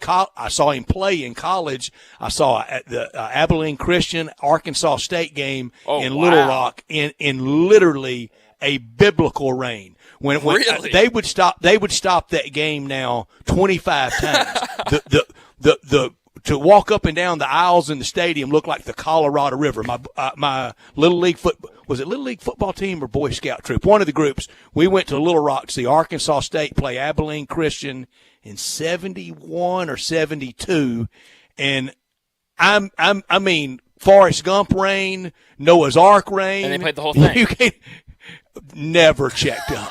I mean, never even a pause in the game. When we come back. Speaking of Arkansas, not Arkansas State, Razorback legend Pat Bradley from the SEC Network next on the Razorbacks in the NCAA tournament. You have opinions? What do you hear? What do you say? We want to hear them. Call or text us on the AutoZone listener line at 360-8255. That's the AutoZone listener line at 901-360-8255. Get in the zone, AutoZone. You don't think about a lawyer until something goes wrong. When that happens, let attorney Stephen Leffler fight for you and your family. You don't leave the house in the morning expecting an accident, but it happens every day. A car wreck, you slip and fall, or you get accused of a crime and find yourself fighting for your reputation. Stephen Leffler has been fighting for you for over 35 years. Don't do it alone. Let Stephen Leffler fight your battles for you. Call Stephen Leffler, 901-527-8830, or go to LefflerLaw.com. Here to fight for you and your loved ones. Are you ready for the Gossett Mitsubishi Spring Sales Event? It's on at Gossett Mitsubishi on the Pike. Need 41 MPG Highway with gas prices that keep soaring? We got you covered in 2022 Mitsubishi Mirage G4. $189 a month or $14,999. 5 seats, 27 MPG combined. 2022 Mitsubishi Outlander Sport. $299 a month or $23,037. Plus, redesigned 2022 Outlander with 7-passenger seating and 27 MPG combined. $359 a month or $26,998. And get our stellar 10-year, 100,000-mile powertrain limited warranty. Gossett got it at Gossett Mitsubishi, 1870 Covington Pike, or shop online at memphismitsubishi.com. If you want it, we got it at Gossett Motor Cars. All 72 months, 500 military rebate, G4, NHF 03943, MSRP 16985, Sport, NU 006-786, MSRP 25407, Outlander NZO 6388, MSRP 292, includes all rebates and incentives, PF 695, excludes tax, title, and license with approved credit. See dealer for complete details. Offer valid through 2/28/22, dealer stock only. I'm with Pat Donahue from the Rendezvous Shipping Kitchen. Pat, how are things downtown at the Shipping Kitchen? Thanks, Brett. Wow, what a year it's been. 2020 threw a lot of changes at us. One of them was our great Memphis customers figured out how to ship our ribs all over the country. Pat, we know you ship your ribs and shoulder all over the country. What are some of the other popular packages? One of our most popular packages that's come out in the last year or two has been the barbecue nacho box. Well, our nacho box is an all Memphis box. It includes our pork shoulder. It includes our friends at Poncho's cheese dip. Also includes Brim's chips, Felicia Suzanne's peppers, a bottle of our barbecue sauce, a bottle of our famous seasoning, some reheating tips, wet naps, cook hats, and you can even throw in a box of Dinstall's Cashew Crunch for the sweet tooth. And Pat, this ships overnight just like the rest. Brett, it sure does. Where do we order this great food? You can get these boxes by visiting our website. Go to www.hogsfly.com. In the Alley in Mr. Charlie Virgos' Rendezvous, a family-owned restaurant in downtown Memphis since 1948. Do you want a greener, more weed-free lawn? And if you're like me, you can't stand the sight of dandelions, clover, or especially crabgrass. Hi, I'm Brandon Hawley, president of Lawn Solutions. We are your locally owned and operated weed control and fertilization company. We are also experts in disease and insect control on your lawn and landscape. Our uniformed technicians are full-time, year-round licensed and certified by the state of Tennessee. Lawn Solutions' personalized service is far more superior to that of national companies that promise but simply cannot deliver. We return phone calls, we keep appointments, and we want your business. What we will not do is bother you with endless phone calls or junk mail. Lawn Solutions will not sell you something your lawn doesn't need. If you're looking for a local lawn care company to kill your weeds and feed your grass, then Lawn Solutions is the finest. Call us at 867-5626. That's 867-5626. Or go online at lawnsolutionsinc.net. From our family to yours, we want to thank you for your business. Hey, you! Ever wanted to learn a language like French or Spanish or even Norwegian, but thought it'd be too difficult or time-consuming? Then try Babbel. Quick 10-minute lessons. Siesta. Bambola. Games, podcasts, even live online classes with a real teacher. Hola, clase. In no time, chatting about real-life topics will feel, well, effortless. Learn a new language with ease. Go to Babbel.com to try for free. That's Babbel.com. If you need glass replaced, there's only one name you need to know. Binswanger Glass, the largest full-service glass company in the U.S. They've been an industry leader for over 145 years. For all your residential, commercial, or auto glass needs, Binswanger Glass is the name you need to know. 24-hour emergency service for all commercial customers, plus a nationwide warranty on all professionally installed glass. Visit Binswanger Glass in Midtown at 340 South Hollywood across from the Liberty Bowl. Visit binswingerglass.com. Binswanger Glass. Now, back to Sports Time on Sports 56. This hour is brought to you by the Big Green Egg. Here once again are Brett Norsworthy and Gabe Kuhn.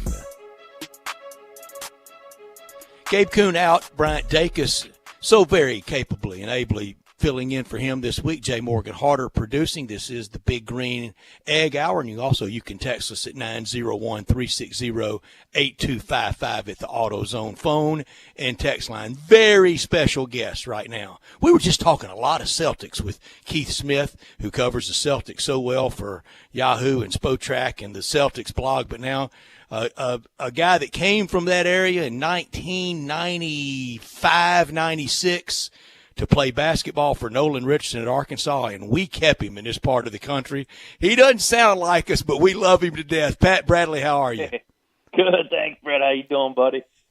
I'm doing great. I love having you on. I saved my ask for you to be on for special times, and the Razorbacks in the Sweet 16 is certainly one of those. But seriously, Pat, I mean, having known you, covering you as a player, when you came down here to play for Nolan's great teams for the Razorbacks, before you made it, and you have made it as TV star, basketball analyst, SEC Network, you made it in Arkansas by being a good guy. That was your currency. Everybody knew Pat Bradley was a good guy. Oh man, I appreciate it. It's I've been blessed. A lot of being around a lot of great people. Obviously, you mentioned the great teams and opportunities, so that makes it a whole lot easier and a lot of fun. We've had a lot of fun. Here was the deal. Kareem Reed would come down, get the ball to you. If by some chance he didn't get it to you and somebody else missed, Derek Hood would get the rebound and throw it back out to you. Right. Yeah, we had good pieces that fit. I think that's important too. And went to the Sweet 16 in '96, your freshman year. Absolutely, and it was we matched up against a couple of teams that at the time they were older than us, but we just clicked and we understood our roles, and I think that's important. And you look at the tournament now, where the teams who are able to stick with what they do best. Those are the teams you see in the Sweet 16 right now. Everybody's got flaws. All the teams have flaws. But, looking back on our teams that was successful, your best players have to play their best or you don't have a chance. And, that's what happened to us, too. And then you got to stick to what you do well. And you can't try to do too much. Don't try to get out of your own comfort zone. And you see, a few of the upsets that's kind of happened. The opponent's gotten those guys out of their comfort zone. So tonight, Arkansas, they'll take on the top seed Gonzaga. Eric Musselman really has this team rolling right now. How do you think tonight goes for the Razorbacks, and what do they need to do to upset the top seed Gonzaga? Well, they've got obviously two, Drew Timme, 6 foot. How was he? 6'10", 6'11". We'll call him 6'10", and you get the 7 foot of Holmgren. So I think Drew Timme is the guy that is most dangerous because his footwork is so great. Of course, he's averaging big numbers. But I think for Arkansas, the challenge is they've got their 6'10" Jalen Williams. So, it's kind of like you don't want Jalen to have to guard Timmy the entire game because he'll probably foul him out. So I think Coach Musselman, the advantage he does have is he's got about 5 guys. They go from 6'6" to 6'10" in Jalen Williams' case, where he can kind of mix and match on those 2 big guys and change it up, give them different looks. Just because Jalen Williams is so important on the Razorbacks' offensive side too. So I think they'll do that. If they can make them uncomfortable, be physical with them, not to the point where you're going to Gonzaga is a complete team. You're not going to knock them around, but you can fight them. And I think, there's enough of bodies that the Hogs have to be able to do that, knock them off their spot, make it difficult, uncomfortable. Because, fellas, when you think about it, these are all good teams. Like I said, they're all fundamentally good teams. They take care of the basketball. They're not going to turn it over. They're all good rebounding teams. So I look at it as how do you get a couple of possessions here and there? And I think Gonzaga being such a high transition team, if you can stop their transition by getting a couple offensive rebounds, stick backs, making sure you communicate well to slow down a couple of the transition offensive points, that's where you make up the difference. That's where you make up the difference. Well, play to the end of that shot clock on both ends. It's not. It's very rarely just one big glaring thing that wins you a game, right? Especially against a really good team like Gonzaga. It's going to be a couple of little things in each category that's going to put you over the top on this one. Pat, we were very proud here of the Memphis Tigers and their performance against Gonzaga. Woo. They really did everything but win the game. I mean, they scared the daylights out of them. I said on Monday, it's a little bit like that boxer, and you're from a tough boxing town in Boston. That guy gets that mouthpiece knocked out, tastes his own blood, then they're really dangerous. And I think that's what Memphis did to Gonzaga, and it makes the hill even a little more steep for the Razorbacks. It does. That was a good kind of showing, too, though, because you saw how Memphis, early on, right, they hit that glass, man. Boy, did they dominate the offensive glass. And then they get into foul trouble. Then they get into fatigue. And to your point, they come out in the second half, Gonzaga does, and Drew Timme basically says, guys, grabs everybody by the collar, says, fellas, we're not losing this game. Get me the ball. Ride me. Which is what Kentucky did not have anybody to do that for them. That's the reason why they got upset. And so I look at that, how Memphis was able to compete with them and get up so big. And they were quicker to the ball. They were physical to the ball. And I see some of that in the Razorbacks. And I think, so if they can do some of what Memphis did and then be a little bit smarter in defending so you're not in foul trouble, a little bit smarter in how to defend Drew Timme, then I think you got a chance, and that's all you need, fellas, is a chance. Mm-hmm. Now, the Hogs, if they stay true to themselves, which is attack the basket, because they were one of the highest free throw shooting teams in the entire country. They beat New Mexico State. They made 22 free throws, and they made only 3 3-point shots. Right? Mm-hmm. Now, you're probably going to have to make more than 3 threes against Gonzaga, but you don't have to make 15. 6 or 7 will do it if you get into the free throw line. So that's the advantage. That's sticking to their game. Keep the pressure on Gonzaga. Going to the basket. So Arkansas, they're the only remaining SEC team in the tournament. Kentucky was definitely a surprise, losing to St. Peter's in the first round. What probably other team other than Kentucky losing to St. Peter's was the most surprising to you that they were knocked out so early? Well, I think everyone's probably going to look at Auburn, and that was surprising. And I look at a lot of these, like every 68 teams, they're all good teams, good teams. And whether it's Baylor getting knocked off a 1 seed, but I think we all expected Auburn to go a little deeper. Unfortunately, Miami was able to expose the lack of staying in front of the ball. Miami got to the basket so many times, and they ended up turning Auburn's strength, the size that they had, into their weakness because they pulled them out from away from the basket. And, then Auburn didn't help themselves by, I thought they settled for some shots, and then they turned the ball over. So, if you aren't taking care of those fundamental things, I think we all had high hopes for Auburn because the talent they had, and you felt like Bruce Pearl being in the Final Four a couple of years ago, he kind of would be in tune to knowing, oh, man, my team, I don't know, there's a couple of things we need to make sure we clean up here going into this game. But the way they started, fellas, it was kind of disappointing. I mean, they just given the ball to Miami, just gave it to them. So yeah, it was a pretty listless effort too. Yeah, it was strange. It was strange. Is it freak out or just critical assessment time for SEC basketball after this NCAA tournament showing?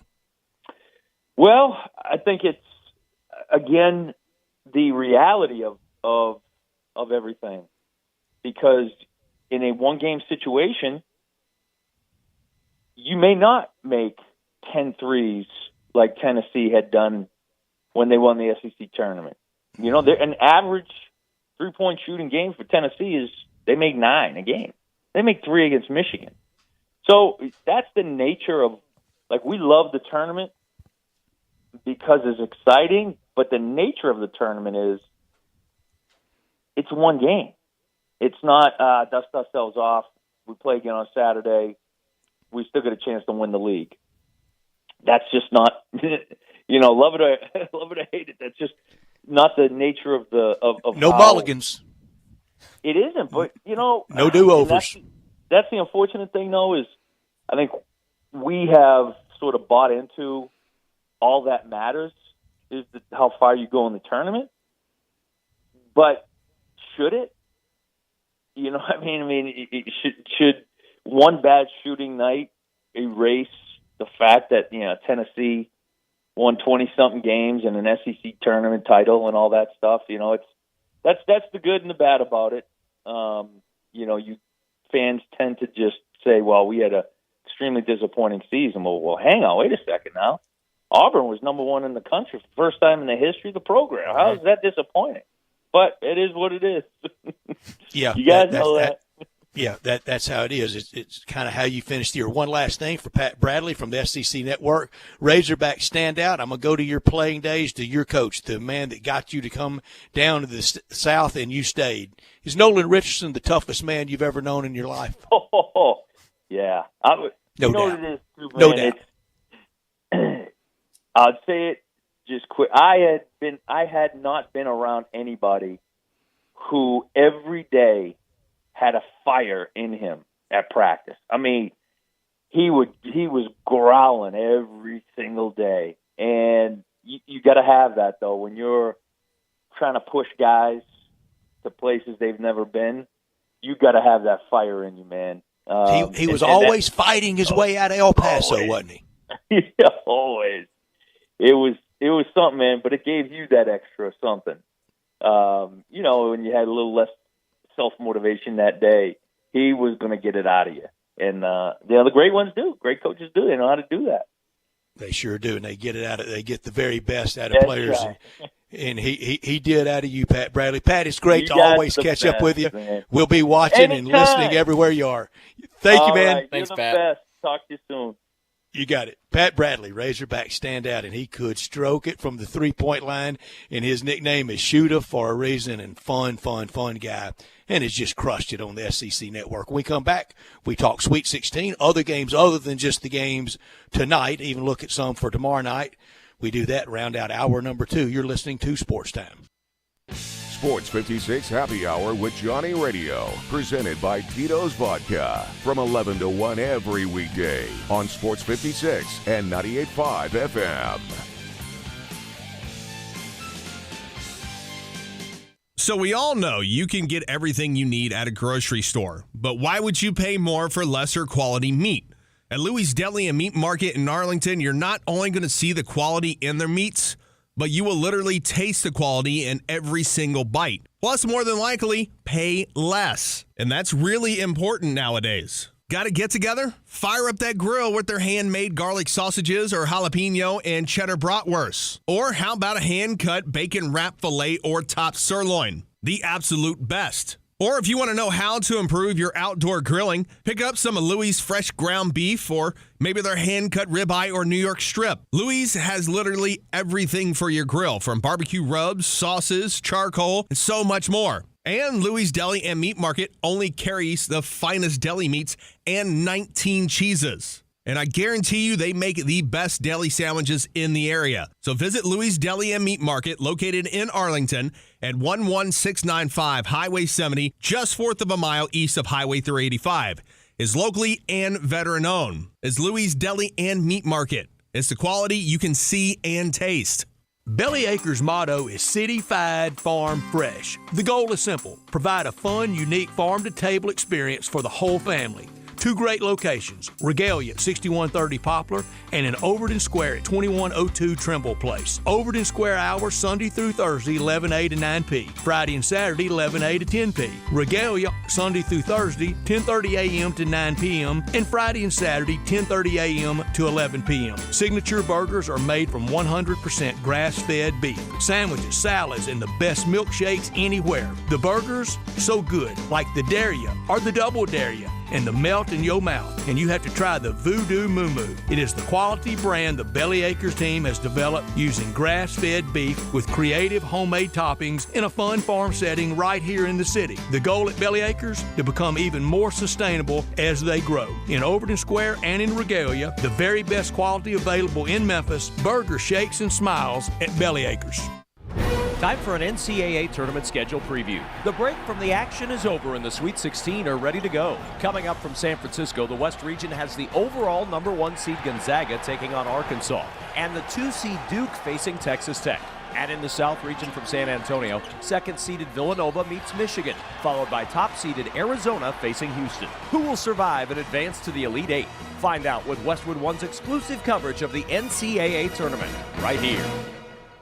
Enjoy March matchups like never before with BetMGM, the king of sportsbooks. Sign up using bonus code FASTBREAK, and your first wager is risk-free up to $1,000. Visit BetMGM.com for terms and conditions. Must be 21 years of age or older and present in Tennessee to wager. New customer offer. All promotions are subject to qualification and eligibility requirements. Rewards issued as non-withdrawable free bets or site credit. Free bets expire in 7 days from issuance. For problem gambling support, call the Tennessee Red Line at 800-889-9789. Spring is around the corner. That means the sounds of air conditioners cranking up will be in the air soon. Hi, this is Lauren Choate with Choate's Air Conditioning, Heating, and Plumbing. This month only, receive $1,000 off the purchase of a new Carrier AC unit. No gimmicks, just $1,000 off for the Choate's Early Bird Carrier AC Special. If your AC is in good shape, call us to get your $60 20-point AC tune-up to get your AC cleaned and ready for the warm seasons ahead. Choate's is here for all your cooling, heating, plumbing, air duct cleaning, and commercial needs. Call us today at 347-8086 to take advantage of these early bird specials. Or to schedule online, visit ChoatesHVAC.com. So turn to the experts with Choates. And remember, let our family serve your family. Now, back to Sports Time on Sports 56. This hour is brought to you by the Big Green Egg. Here once again are Brett Norsworthy and Gabe Kuhn. Closing out hour number 2, we start the third and final hour, as we do every Thursday, talking Tigers with our very own Greg Gaston from the morning show with Eli Savoy. You hear them every day, 7A to 10A. We visit with Greg. We'll wrap, we don't ever close the door on Tigers basketball. It's always open. We'll wrap up last weekend and also talk Josh Minot, really kind of one of the bigger news stories of the day. Any upsets tonight? I'm not talking about keeping it close and scaring them at the buzzer. Get any straight up upsets. We move Arkansas into the Elite Eight. We move Houston into the Elite Eight. Anybody calling for that? I mean, don't look past Houston. And how about those 2 Tigers wins against them? And that wasn't by 1 or 2 on a miracle shot at the horn. It wasn't like wins. How Houston beat Memphis last year. It was 2 poundings. I know Houston got them pretty good down in the finals at Dickies Arena in the AAC tournament, but 2 beats 1. I mean, they whacked Houston twice. Oh, yeah. And I think that very simple math. Very simple math. And I think that also shows how Memphis used their pace of play against Houston. But I mean, I'm interested to see what Houston can do against Arizona. I mean, they've shown that they can compete in these first 2 games when a lot of teams are counting them out against UAB in the first round. And obviously a tough matchup tonight against number 1 Arizona. But TCU gave Arizona some trouble, and I like TCU. I think they're a good team, but I wouldn't put anything past Kelvin Sampson at this point. Jay Morgan, I love the coaching stories out there tonight. Musselman, Few, Howard, Jay Wright, your friend Mark Adams at Texas Tech, of course, Coach K, Kelvin Sampson in first year, in Tommy they trust, Tommy Lloyd at Arizona. I love these coaching stories. Yeah, maybe they're big names because they're here, but maybe they're here because these guys are good coaches, and that's why they're big names, you know. So it really does say a lot that at least in the 8 teams in the 4 games tonight, very recognizable names at the helms of these schools. And speaking of underdogs, too, you were talking about, Brett, you know, Texas Tech, while it's not a big underdog, obviously is favored tonight against Duke, which is crazy. But yeah, Texas Tech was favored by 1 last time I saw. I had it as a now pick 1, last time I saw. And then you had it's bounced everywhere. Man. And then you already mentioned Houston as well, which a huge factor in addition to the fact that they're just playing good basketball is that they have veteran guys that have been there before, and that, you know, it's just familiarization with anything. You get a little bit, you don't get as many butterflies the second time around either. That's a big factor as well. Yeah. Have you? I saw ahead, Brian, a video today of Mark Adams, and I think it was halftime, maybe against Notre Dame, and he's addressing the team, and I mean, real fired up. I don't want to go home. I don't want to have to say goodbye to you, and points at a senior. I mean, obviously, you're familiar with Mark Adams. I mean, he's just going to kill it at Texas Tech, isn't he? Oh, he runs a great program. Yeah, no, they got something going on, but it doesn't make it any easier tonight. No, but I just mean in general. No doubt. Let's do something real quick, a little exercise. Arkansas, football or basketball school? I think we know the answer to that, don't we? Yeah. Basketball, right? No, I'm just No. I think it is the quintessential football school that has a great basketball history. Gonzaga, basketball school, Well, right? I don't know. Don't put past their baseball team. They're in the top 25 right now. They've got a big matchup tonight against BYU. Do they really have a good baseball program? They're like 23 right now. Well, they don't have a football program, They don't. Brett. They don't. Great note. Michigan, the ultimate football school. Villanova, really good football program at the FCS level, but three titles, 2 under Rollie Massimino, and 1 under Jay Wright. Jay Morgan, Texas Tech. What are they? Football or basketball school? It only can be one. It has to be basketball now. I mean, but maybe I'm. This is the ultimate recency bias here. It is a school in the state of Texas. However, there's beat Mississippi State in the Liberty Bowl. AutoZone Liberty Bowl. That's right. But just not a lot. That's a good point too. That was a fun game. That was exciting. So maybe I should switch my answer and say a football school. But not enough stability in the football program. I don't think. Far more in the basketball program, at least in the last 10 years or so. I think we know what Duke is. Arizona, football or basketball school? Basketball? Has to be basketball. Lute Olson, legend of the game and championship. Arizona basketball school. Maybe the toughest one of tonight's competitors. Houston, football or basketball? Kind of come on strong in both at the same time, right? Sure have it, and a great history in both. Back to Elvin Hayes and Phi Slamma Jamma. Rob Williams, now Kelvin Sampson, Guy V. Basketball is good. Football got a Heisman Trophy winner and Andre Ware, Bill Yeoman in the Veer, winning Cotton Bowls. Wow, that is a great question. It can only be one. Which one? And now Houston and Bryant, I said it almost as a lark to begin the year. If I had to pick my early college football 4, my Cincinnati this year being Houston, I'm really it's starting to concrete. And I may stay with it all summer. I think you should. May jump ship too in August. I mean, but that's how it goes, right? Yeah. But football or basketball for Houston? I'm going to say basketball. I am too. Phi Slam and Jam, it has to be basketball.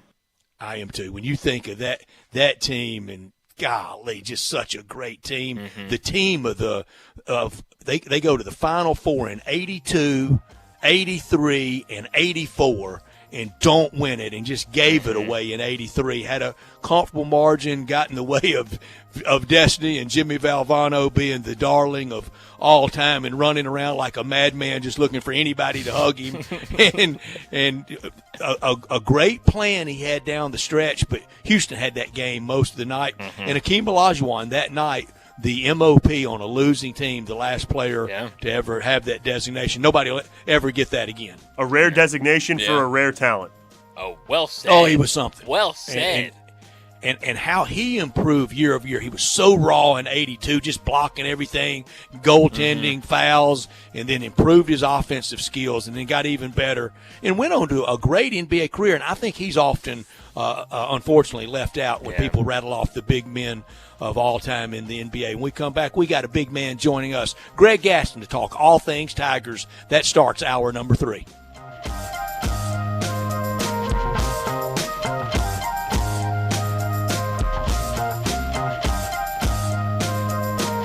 Moriah Auto Sales. What sets them apart? Great selection, quality, high-end to low-end cars, and low mileage. Mount Moriah Auto Sales is under new management. Ask for Emmett or Steven. Check out their great selection of cars or trucks. Choose from Dodges, Jeeps, Fords, GMCs, Infinitis, Porsches, Range Rovers, Lexus, Mercedes, BMWs, even Bentleys. Mount Moriah Auto Sales also has a great service department with 12 bays for everything from oil changes to alignment to new tires. Go to MountMoriahAutoSales.com. Pick out your like new car or truck today. Mount Moriah Auto Sales, right on the corner and right on the price. Get in zone, AutoZone. Welcome to AutoZone. What are you working on today? Nothing's worse than starting trouble. Well, we can help you out. We can start with a free battery test. That way, we'll know if your battery is causing the issue. It could be your starter, it could be your alternator, and you don't want to waste money on the wrong fix. And if you do need a new battery, we've got you covered with a wide selection of replacement batteries. That's what makes us America's #1 battery destination. Claim based on data from the NPD Group 2020. Get in zone, AutoZone. Barks now offers you just about everything you need for your furry family member. Daycare, luxury boarding, award-winning grooming, veterinary checkups, diagnostic services including digital x-ray, fluoroscopy and ultrasound, complete dental service, vaccinations, preventative care for fleas, ticks, and heartworms, and just about any needed surgical treatment. And did I mention that we treat cats and all types of exotic pets? We are the newest member of the Barks family and the newest, most high-tech veterinary hospital in the Mid-South. Located directly across the street from Barks and Recreation, we are a full-service hospital with a fantastic, experienced staff. If you're having problems getting a timely appointment at your current vet's facility, we are here to serve you. Call us at 901-979-8888. Barks and Medication. Excellence in veterinary care. Hi, I'm Flo from Progressive. Being a baseball fanatic like me can be stressful. It's not all sports points and touchdowns. So Progressive is going to help you take your mind off your team for a moment. Instead of thinking about how they missed that goal point score, think about the Name Your Price tool from Progressive, letting you choose coverage options based on your budget, unlike your team that missed the end zone net area. Well, anyway, hope this distraction about Progressive's Name Your Price tool was helpful. It sure kept me from thinking about all those penalty balls. Yay, sports! Progressive Casualty Insurance Company and affiliates. Price and coverage match limited by state law. So you're finally going back to work in your actual office in actual downtown Memphis. That means it's time to get back in the habit of making yourself happy by going to happy hour. And there's no better happy hour downtown than at 117 Prime. The executive happy hour at 117 Prime has it all. From $5 glasses of house wines to $5 craft cocktails, $3 domestics and local beers, paired with the best oyster bar anywhere in town and the happy hour specials from the best chefs in town. And you've got the recipe for the perfect happy hour. And the only place for the perfect happy hour every weekday is 117 Prime. I often say they've set the bar for the way car business should be done at Homer Skelton Hyundai. You know how close that is. It's right there at Highway 78, Lamar Avenue, and Craft Road, the very first exit in Mississippi. I say it because they always come up with new innovations. And right now, when we've had all these shortages on new cars, Homer Skelton Hyundai is always going to come through for you. You won't pay more than the sticker price for a new car at Homer Skelton Hyundai. That's Chris True's pledge. You'll never pay more than sticker price. Those other guys, they could charge you a whole lot more for that new car because they know there's a shortage. That never happens at Homer Skelton Hyundai. That's part of the philosophy and the team that's been together for about 15 years now. You want the best of service? You want the best of products? It's the combination and the trust you'll always get from the best guys around. Homer Skelton Hyundai and Genesis of Olive Branch. We are Sports 56 WHBQ Memphis and W253DF Memphis, Flynn Broadcasting Stations.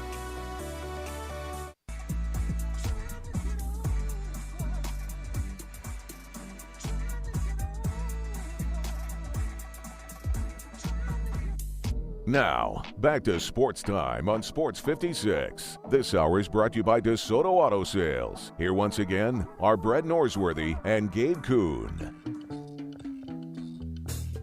Final hour on a fun Thursday as we get back to the Sweet 16 games tonight. Grizzlies tonight downtown at FedEx Forum, 7 o'clock tip against the Indiana Pacers. The last two nights have really kind of been back to the ABA days with ABA cities and ABA nicknames, Nets and Pacers in town.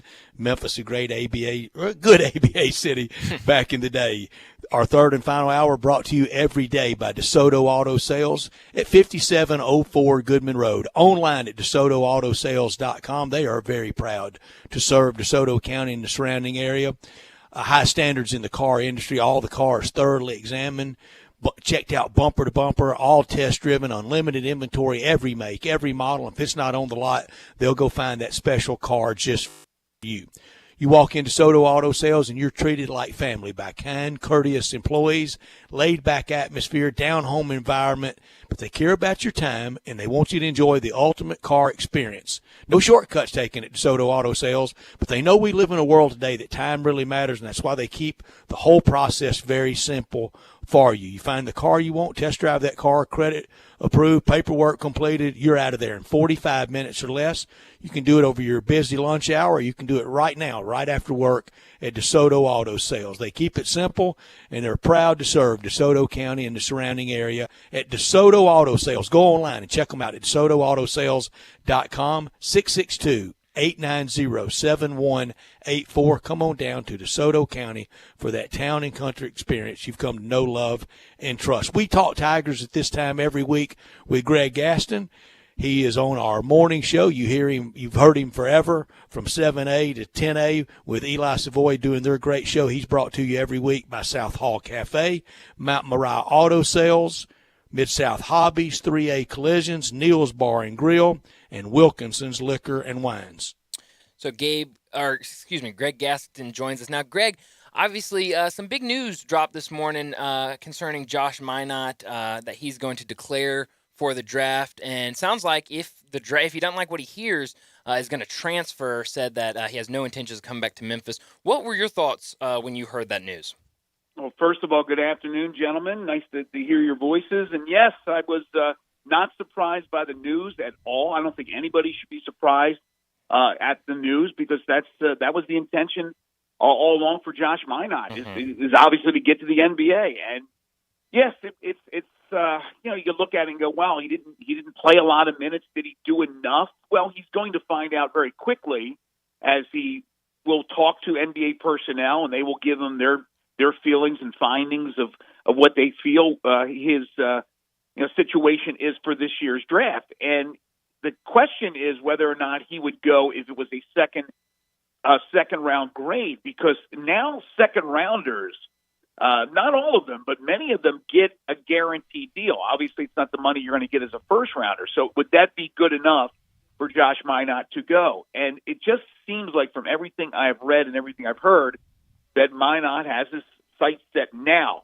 I mean, everybody has their sights set on the NBA. They'd all love to play in the NBA, and that's all their goals. Everyone that plays basketball at the Division I college level. But Minot obviously has a great chance with the skills that he possesses. And I think it comes down to whether or not he's fine with a second-round grade. Now, he may get a first-round grade, but I think he's going. I think it'll be.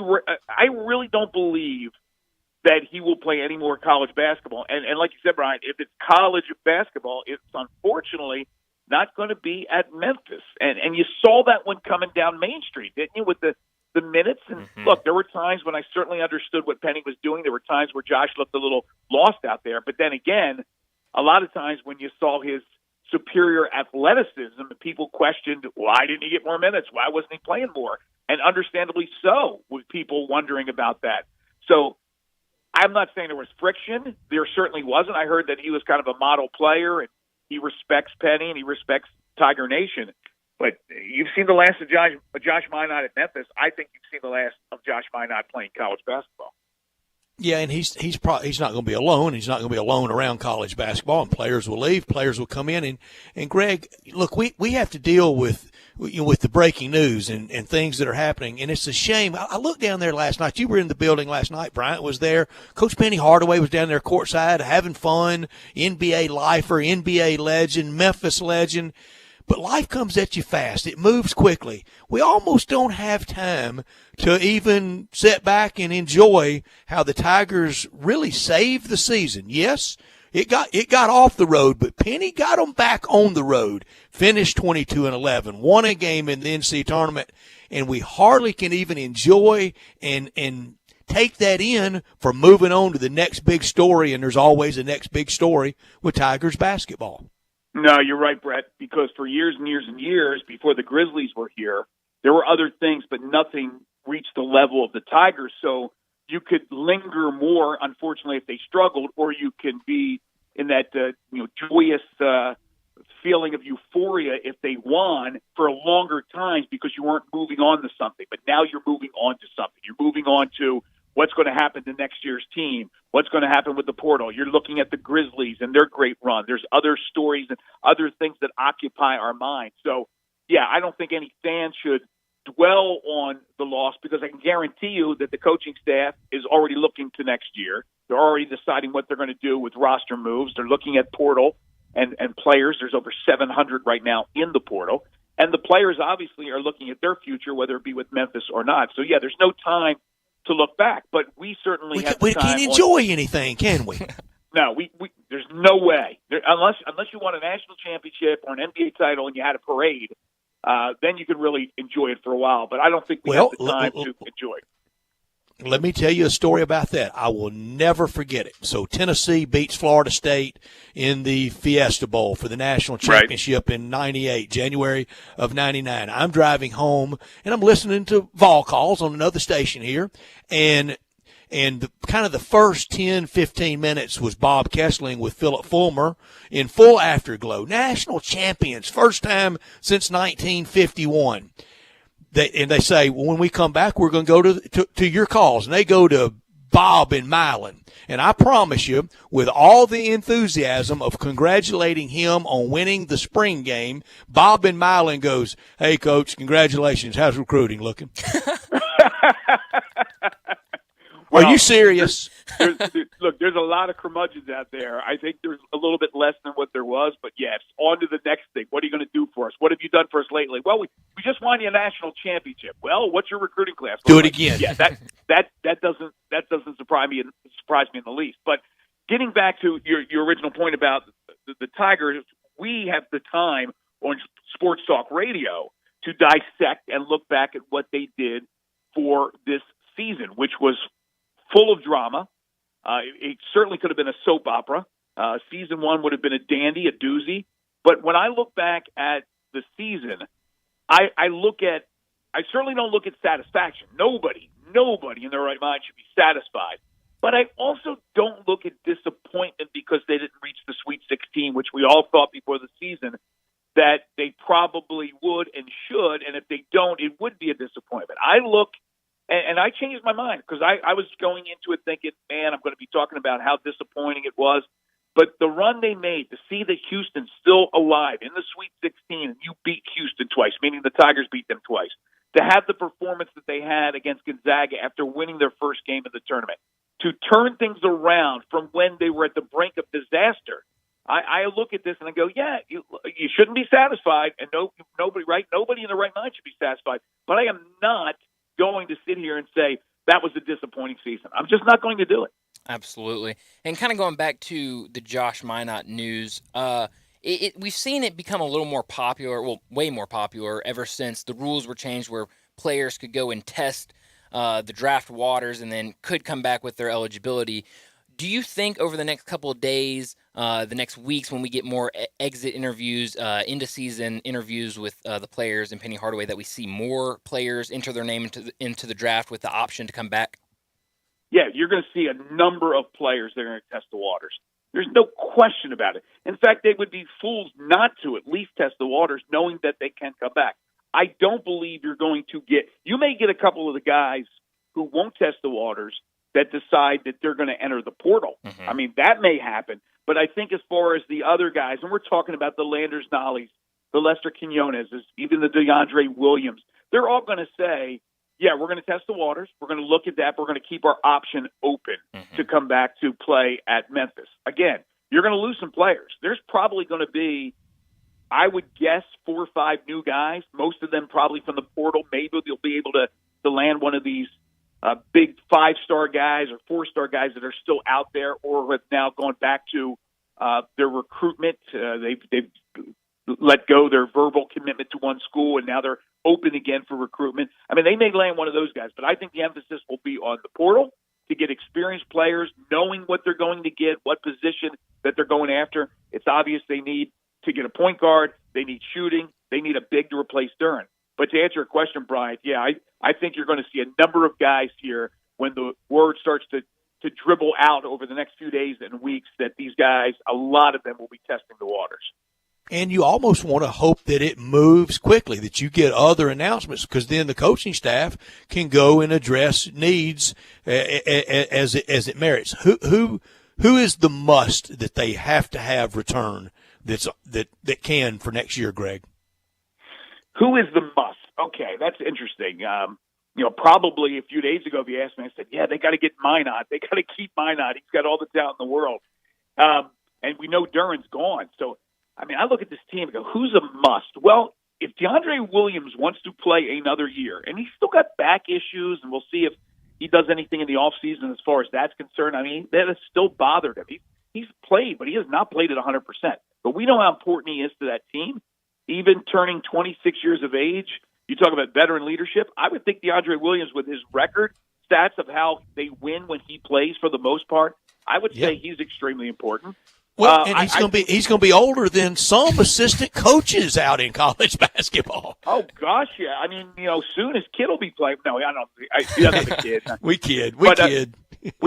But no, I love the guy. I think I do too. His energy, his emotion, his love for the game is infectious. Again, I'll kid. So, I like a crazy guy.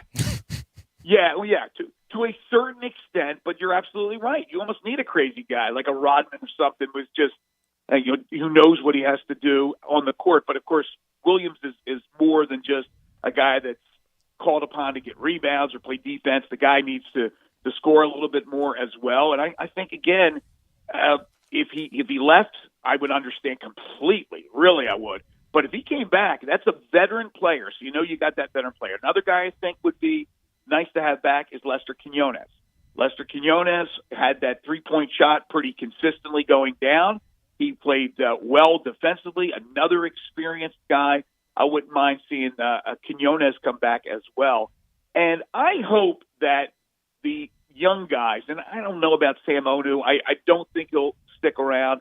But I sure hope that we'll get to see what John Camden and Jonathan Lawson can do. And I think Lawson for sure will be back. I think Camden, there's a good chance. I know his mom had said to Stephen Johnson, who was on our show today from the Daily Memphian, that he would return. But I'd love to see what he can do as a three-point shooter, a guy who's 6'8", has size. And I've always liked Lawson. From high school, I think he could be the best of the Lawsons. So I want to see those guys come back and see what they could do. But I would say, again, to answer your question, Williams, Quinones, I think, are the most important of what is left. Amani Bates is interesting because I don't know what to say about him. Would it be fun to have him back next year, knowing that he would work hard in the offseason and improve? Yeah, absolutely. But we can only go on the track record of what we saw this year, which was struggles and injuries. So Alex Lomax is kind of an interesting case because he had his senior night, but then made it very clear that he was still kind of looking at his options and had that extra year of eligibility. What do you think he ultimately decides? Well, I've said it all along. I'd be shocked if he's not back. I just think he's too connected to the program and Penny. But I don't believe Penny is this. I don't believe that he will be the guy next year as the point. He will be in a different. If he comes back, it'll be a different role.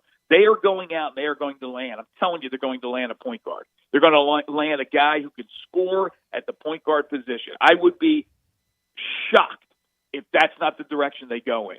So whether or not he comes back, I think his role will change. He'll still be a local leader. He'll still be a guy looked upon for that leadership. But he would be, in my opinion, a guy that would be coming off the bench to bring that leadership from a reserve role. But I think there's a good chance he comes back. It is odd that he ended up having the senior day when at first it looked like nobody was going to. So you may, look into that a little bit and thoroughly and say, well, maybe that means he's gone. But where's he going? I think Lomax could probably play somewhere around the world professionally, but not those big European leagues that pay a lot of money. Not that Spain, good. no. Yeah, but he's good enough to be a pro somewhere and make 40, 50 Gs and 60 Gs, whatever it is, and put a little career together and maybe spend a lot of time overseas. But I don't know if that's what he wants to. He may want to go down the road to become a coach. I think he would be fantastic.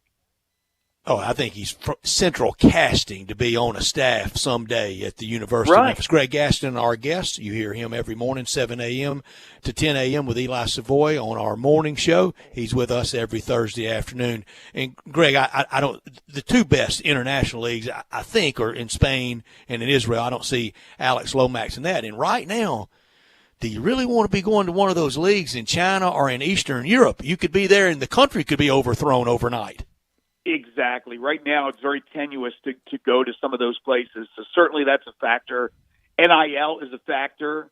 Even for a player like Alo, who's not a five-star guy and all that, he probably can still make a little bit of coin with some kind of an NIL deal. With all of these guys, it's a whole different world that we live in now, watching these guys who would normally, if they had the talent to go play and make money somewhere, they would be gone in a heartbeat.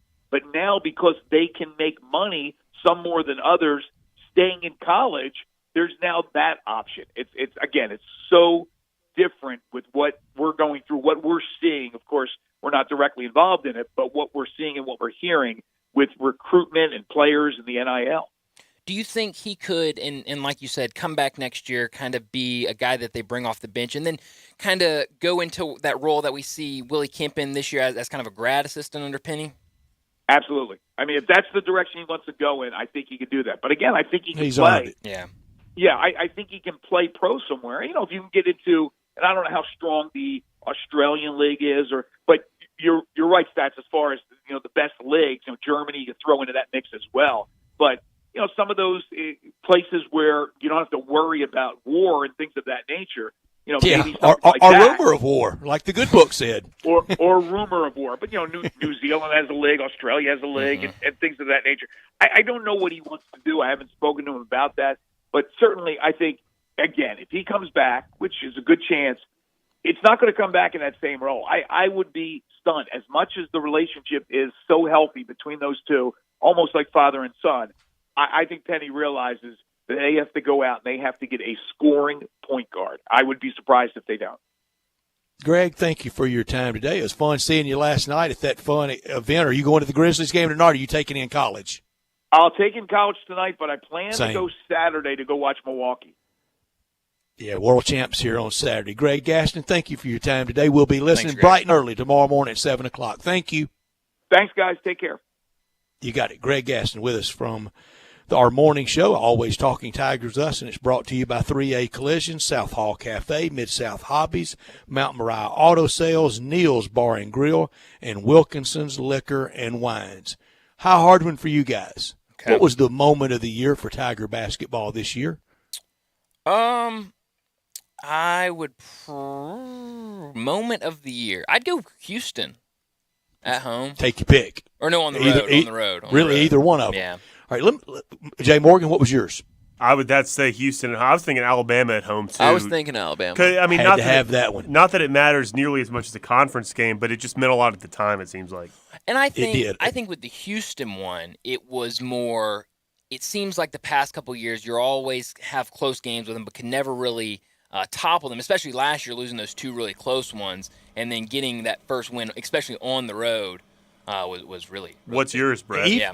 Even with just a win tonight, if Houston wins tonight, it's no doubt take your pick, road or home, over Elite 8 team. That'll speak for itself. And if they lose? If they lose tonight, though, and Gonzaga goes on and they win the tournament, they bulldoze everybody. Yeah. In a perverse way, the moment of the year was having fear in the eyes of Mark Few and knowing that the Tigers were that close to the runaway eventual national champion in a tantamount, de facto, road game. Yeah. Just being in the game is meaningful to the fan base that, like you said, has been on a real roller coaster this season. Well, I mean, like you said, Brett, I mean, there was real fear in that team. I mean, Drew Timme, rounding up the troops in the little tunnel. They had to go to the mat. I mean, they were fearful of getting knocked out, and so that was big. And I think that's a moment that Penny will preach to these guys going into next season is, look, especially if they can bring back a bulk of this roster, is, look, I mean, you took the number 1 seed, and if they do go on to win the national championship, you took the national champions all the way down to the final seconds of that game. So, yeah, that's definitely a big moment. For as great as this fan base that it is, for as great as Hoop City that it is, and he's got them back. Mm-hmm. Coach Hardaway's got them back corporate, got them back bulk season tickets, got suites and signage and all that good stuff. He's got all that back. John Calipari said you're always working and always selling this job. You can never take a day off. True. Well, he's going to have some time off. That's why I was glad to see him out recreating and having fun last night. But the message I kind of want from Coach Hardaway from now until opening night next year. More smoke, is, right? No. Almost the anti. This is all about work. We saw how close we were. Mm-hmm. And now if we'll redouble our efforts on work, no satisfaction taken. Just work. Mm-hmm. He's put it in, but that's what I want to see. I'm going to compare it, and I know some Tiger fans won't like the Ole Miss guy comparing it to Ole Miss. You want to make Lane Kiffin come at you with claws up. You send out a sign of being satisfied. Hey, 5-5 in Outback Bowl the first year, 10-3 in Sugar Bowl the second year. He wants to hear none of it, no satisfaction in it. He'll tell you in a second. He has said it's one of the biggest problems with Ole Miss. You get real satisfied over real little. Yeah, I think that's the key. No matter how good or bad you are, is to find a way to tap into that in any good team in any sport. Brett, I think you hit the nail on the head with that.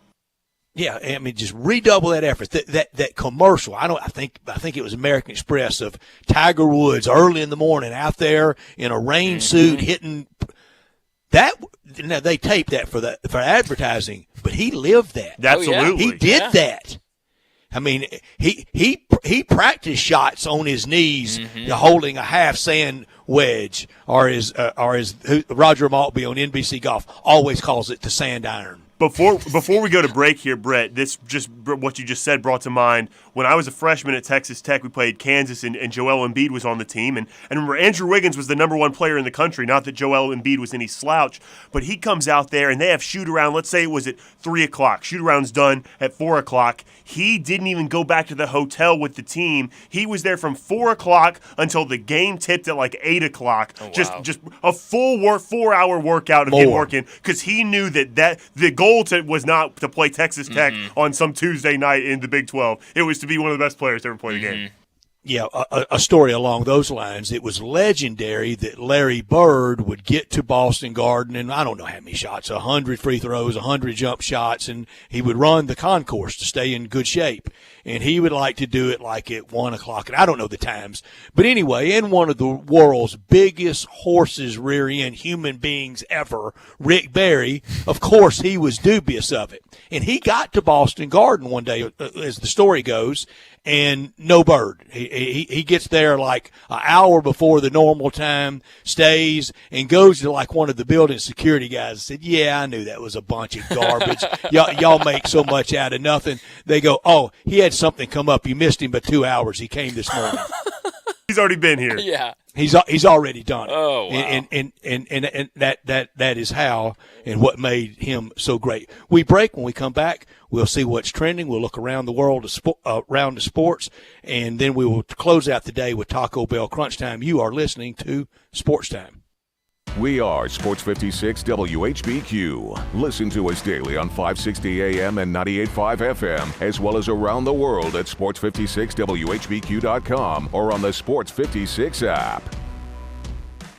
Get in the game, Mid-South. Coach Colin and Coach Hunter here from DeSoto Auto Sales. We're maniacs for all this madness. But if we're going to catch all these games, we need your help. So we cooked up a 3-point plan to help you rebound from your old ride. 1. Pick any nicer, newer car on the lot. 2. Pass us your old ride. 3. Will come in with the assist. And give you up to $3,000 more than Kelley Blue Book value. Based on the price of the car you pick. So if your old rod makes you feel second string, it's time for a rebound. Because you could get up to $3,000 more than it's worth. Worried about fouls on your credit report? Our For the People credit approval process is a slam dunk. But hurry. This deal's done at the buzzer. I'm Colin. And I'm Hunter, and we're your dealers. For the people. See all the cars at DeSotoAutoSales.com. That's DeSotoAutoSales.com. Credit requires bank approval. Vehicle purchase price determines actual trade allowance. Negative equity may be refinanced. Kelley Blue Book is a registered trademark of the Kelley Blue Book Company Incorporated, which is not affiliated with DeSoto Auto Sales. Offer absolutely ends March 31st, 2022.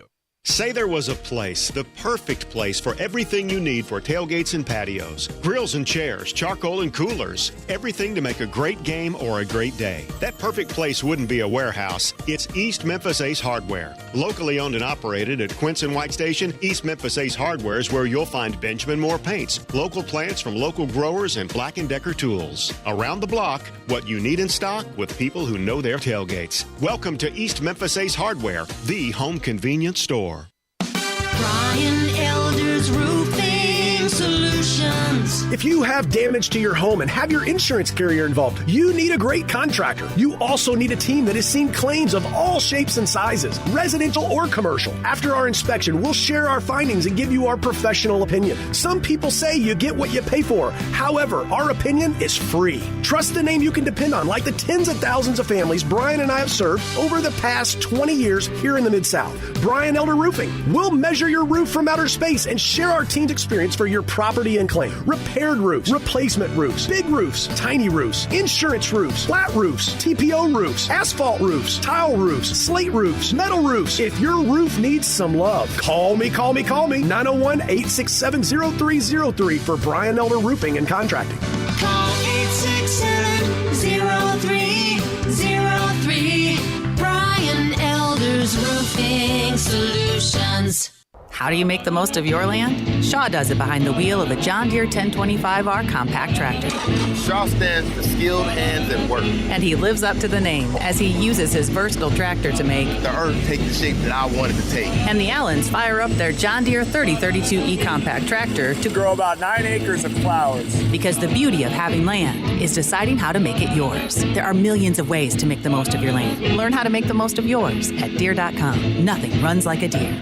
Oh, Jeff Allen, what's shaking over there at Gossett Kia South on Mount Moriah? The walls are shaking because the deals are phenomenal on Mount Moriah. Check this out, Randy. You can take your pick from a 2022 Kia Soul LX or a 2022 Kia LXS. We got it for $199 for 36-month lease, $27.99 due at signing. Hey, Jeff, what do you got in an SUV? A Venturetti over here with a 2022 Kia Sorento LX, $299 for 36-month lease and $39.99 due at signing. And every Gossett Kia Kia comes equipped with a 10-year, 100,000-mile powertrain limited warranty. So whether you live in Horn Lake, South Haven, Olive Branch, or Memphis, you'll be happy at Gossett Kia Mount Moriah. Or online, KiaMountMoriah.com. 36-month leases, $650 acquisition fee, $30,000 per year, 20 cents excess mileage. Sold in 7/18/2252. MSRP $20,960. Forte NE 461,574. MSRP $20,770. Sorrento $899,0199. MSRP $32,120. Includes all rebates and incentives. $695 PF. Must finance through Kia. Excludes tax file and license. See dealer for complete details. Offer valid through 4/4/2022 with approved credit. Dealer stock only. Now, back to Sports Time on Sports 56. This hour is brought to you by DeSoto Auto Sales. Here once again are Brett Norsworthy and Gabe Kuhn.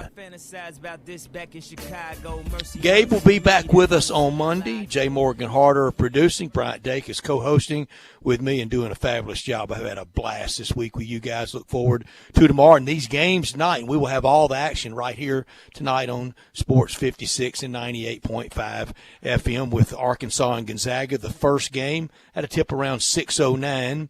And then about 30 minutes later, 20 minutes later, rather, Michigan and Villanova. And then the second games at both locations tonight, San Antonio and San Francisco, respectively, Texas Tech and Duke, on what could be quite the historic night, win or lose. Another Elite Eight for Mike Krzyzewski, our final game.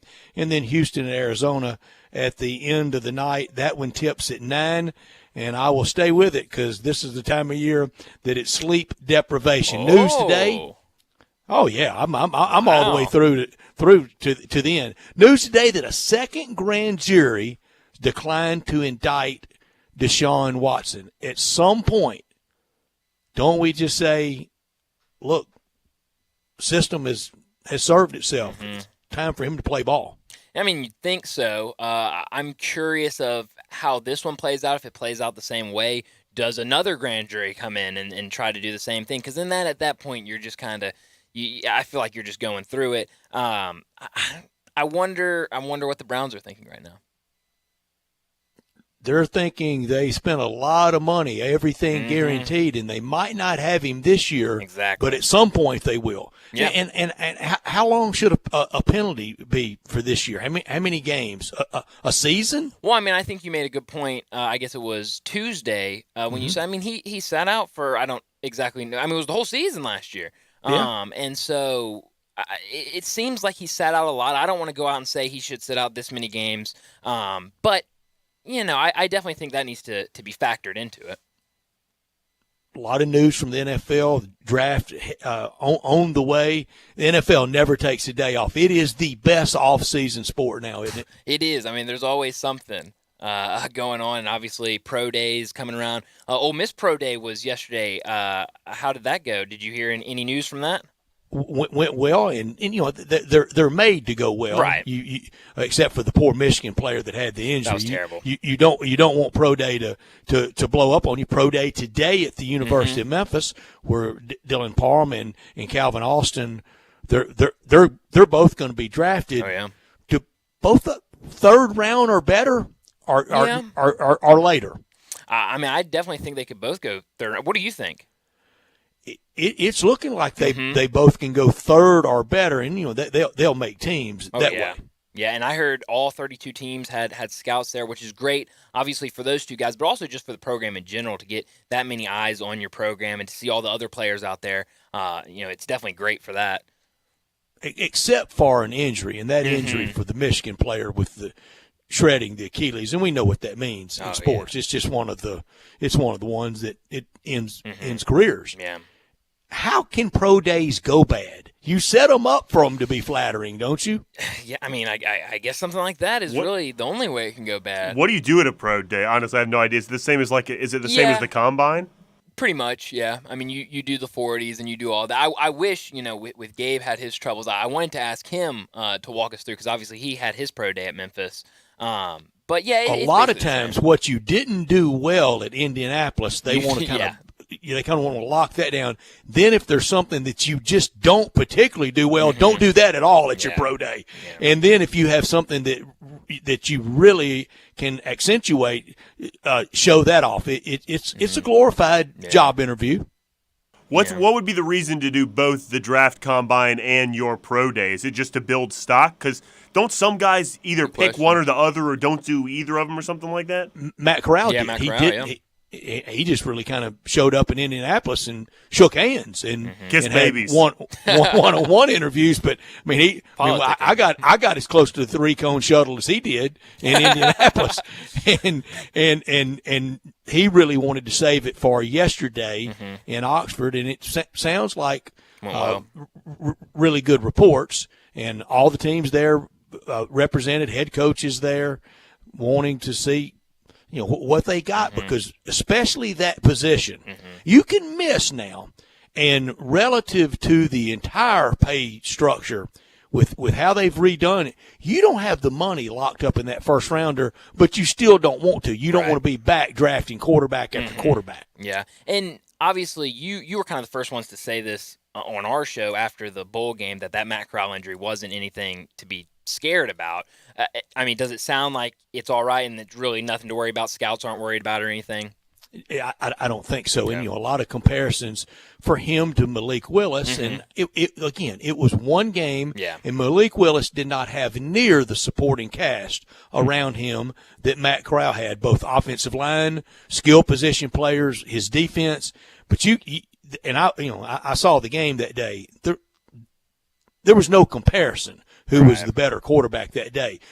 Matt Corral almost had the perfect day that day. I think the stat line was 20 of 24, 27, goes over 300, only threw one touchdown. And remember, at that point in the year, there were a couple things going on with Ole Miss that day. One, Coach Kiffin was playing rope-a-dope. He was saving everything for the next week against Texas A&M. He was saving as much as he could. He had to win that game, but after Jerrion Ely housed it on the first carry of the game, and you were kind of playing downhill all day. And Matt Corral was he was fighting a lot of injury. I mean, he was scuffling at that point in the year. After that Tennessee game, when he had the 30 carries, he took a pounding.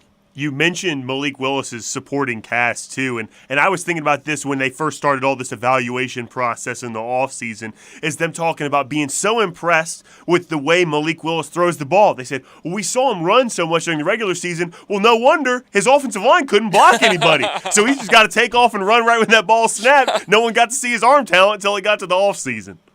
Very fair. That day in Oxford, he did not have a great statistical day throwing the ball, but he showed the natural skills, but he did have a good day running the ball that day. He rushed, I can't remember exactly, 70, 75 yards that day, much more than Matt Corral did. But the rope-a-dope, the offensive strategy that day was, Matt, you do not run the ball, and if you do, you find a sideline or you go into a hook slide quickly, because everything was the next week against the Texas Aggies. Since we're talking about those two quarterbacks, Brett, you would know better than both of Bryant, not to speak for Bryant, but certainly better than me. What would be your player comparison? Maybe I don't know who it would be. What would be your player comparison for Malik Willis and for Matt Corral? I think for Malik Willis, a right-handed Michael Vick. Really? Wow. And that means you are a big-time player. No doubt. For Matt Corral, and it's not just the uniform number 2, but it's the pocket presence, it's the poise, and it's the leadership. Now, this is a guy that's thrown for 50,000 yards, and it's going to sound like a wild comparison if things don't work out. But that number 2, he reminds me a lot of Matt Ryan. Oh, wow. That's a really good comparison, too. Talk about he would take that in a heartbeat, wouldn't he? To have the career of Matt Ryan. Copy and paste, except for being up 28-3, and your coach still throwing the ball instead of running the ball and working on the clock against Tom Brady and the New England Patriots. But again, both of those are wild comparisons. There's going to be somebody out there that if one or both of them don't work out in 5 years, remember, you compared Willis to Michael Vick, and you compared Corral to Matty Ice. I've seen a lot, especially through his pro day and everything. Some people have said that the Steelers really like what they see in Willis. Do you think he could fit in that system? He can, and the Steelers, they do like him. And I've told the story a couple times, repeatedly, of the Steelers scout that was on the Matt Corral bus all year with us. He was at every single game, omnipresent in the press box. And that day I see him, I said, well, this saves a lot in the budget. They don't have to see the guy that's been on the Malik Willis, because you can be here. He goes, oh, yeah. He said, I'm watching both of them. And that day in Oxford, I counted the pro scouts that were credentialed. Now, I don't know if they all showed or not. It was 28 out of 32. Oh, wow. Because remember, I talked about it, Brian. I think it was Cowboy, the 4 that didn't. Cowboys, Miami. I can't remember the other 2, but there were 28 out of 32 were credentialed. Now, I didn't go down and do the count and see if everybody was there. Checklist everybody off. But it was pretty packed down Scout Row where they seat them all at Vaught Hemingway. They, Brett, if you're thinking about Matt Corral, first of all, you said you'd be like Matt Ryan, don't lose, be down 24-3 against Tom Brady. I was about to say, well, he's not going to have to play against Tom Brady, but you know what? He might have to play against Tom Brady for the next 10 years or so too. Arch Manning's going to play against Tom Brady. That's right. There's no telling. I mean, some 7th grader out there is going to play against Tom Brady someday. Tonight, all weekend, anytime, 2 great barbecue places to go to. Under the same brand, the commissary, the new Collierville commissary at Houston, Levy, and Poplar are the original in Germantown, Memphis-style barbecue and ribs, delicious and authentic Memphis-style great food. Start that barbecue feast with the appetizers like the cheese plate or the tamales or the barbecue nachos that were invented at the Germantown commissary in the early 80s. The smoked chicken wings, just fantastic. All that could be your entree, but start with that, have a little bit of that, and then dig into the ribs or the barbecue shoulder. Get it chopped or pulled on a sandwich or get it on the plate, all the sides, all the fixings, slaw, beans, deviled eggs, bread as well. And you can even order it by the pound or the 6-pack or the 8-pack or the 12-pack. And if you're craving an easier way to order, text commissary, 2 M's, 2 S's, to 33733 and save room for dessert. The lemon icebox pie, the terrific banana pudding, 901-754-5540, online at commissarybbq.com. I promise you we're going to get outside on that patio soon and be able to stay there at Houston, Levy, and Poplar with the warmer weather and always the mainstay in Germantown at the Germantown commissary. Walker Taylor and his team, just outstanding through all these years, and they appreciate all the great customers and fans and friends that they've developed through the years. 901-754-5540 or online at commissarybbq.com. So no upsets from y'all tonight. Everybody chalk tonight? Oh, I think it's going to be a wild night in college basketball. All upsets. I'll take all upsets. No, I got a little too excited. Maybe Houston. I'll take Texas Tech. But I thought you said they were favored. But they are favored. But lower seed. Duke. Right. Yeah. Right. Yeah. And again, it will be watch Twitter tonight. Tonight we are all Red Raiders. Tonight we before we get to the games tonight, we still got to get to Taco Bell Crunch Time. That's up next on Sports Time. You have opinions? Well, you gotta have an opinion. We want to hear them. Call or text us on the AutoZone listener line at 360-8255. That's the AutoZone listener line at 901-360-8255. Get in the zone, AutoZone. Are you ready for the Gossett Mitsubishi Spring Sales Event? It's on at Gossett Mitsubishi on the Pike. Need 41 MPG highway with gas prices that keep soaring? We got you covered in 2022 Mitsubishi Mirage G4. $189 a month or $14,999. 5 seats, 27 MPG combined. 2022 Mitsubishi Outlander Sport. $299 a month or $23,037. Plus redesigned 2022 Outlander with 7-passenger seating and 27 MPG combined. $359 a month or $26,998. And get our stellar 10-year, 100,000-mile powertrain limited warranty. Gossett got it at Gossett Mitsubishi, 1870 Covington Pike, or shop online at memphismitsubishi.com. If you want it, we got it at Gossett Motor Cars. All 72 months, 500 military rebate, G4, NHF 03943, MSRP 16985, Sport, NU 06786, MSRP 25407, Outlander NZO 6388, MSRP 292, includes all rebates and incentives, PF 695, excludes tax title and license with approved credit. See dealer for complete details. Offer valid through 2/28/22, dealer stock only. Begin your exciting career in broadcasting today. Jobs in advertising, sales, promotions, news, business administration, engineering, and more are available throughout the state. Find out about career opportunities by visiting the Tennessee Broadcasters Virtual Job Fair at broadcastersvirtualjobfair.com. Get information about opportunities available in the broadcast broadcast industry, as well as specific positions here at Flynn Broadcasting. Apply online now to begin the process of establishing a career in Tennessee's exciting broadcast industry. Minorities and women are strongly encouraged to visit. Brought to you by Flynn Broadcasting at broadcastersvirtualjobfair.com.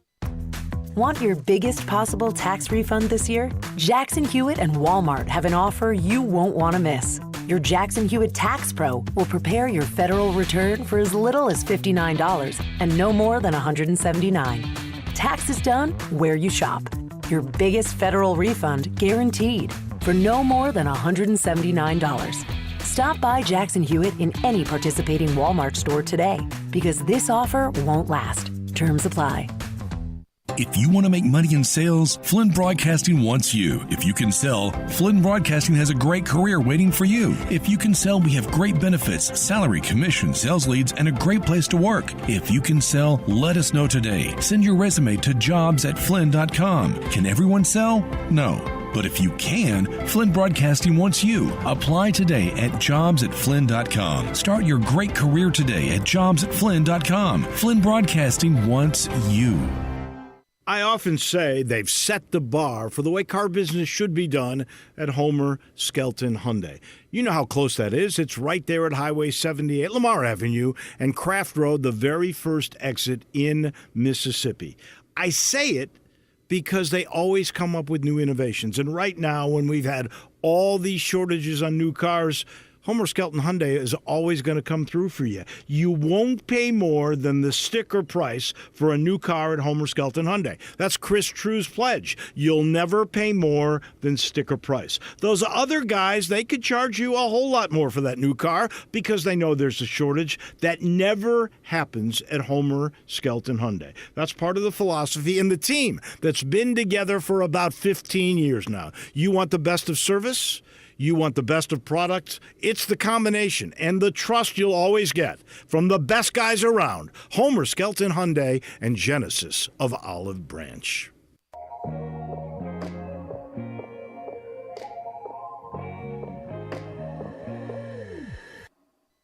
Now, back to Sports Time on Sports 56. This hour is brought to you by DeSoto Auto Sales. Here once again are Brett Norsworthy and Gabe Kuhn. Go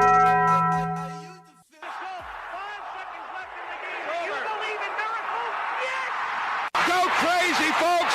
Go crazy! This is for all the biggest crunch time. You are looking live. In your life have you seen anything like that? Goodbye! Hello, Haskell. It's obviously crunch time. Hammer, nail, coffin, this baby is over. The double steak grilled cheese burrito, so good. Double the steak with nacho cheese sauce, seasoned rice, red strips, sour cream, and the 3-cheese blend wrapped inside a warm flour tortilla with even more 3-cheese blend grilled on the top.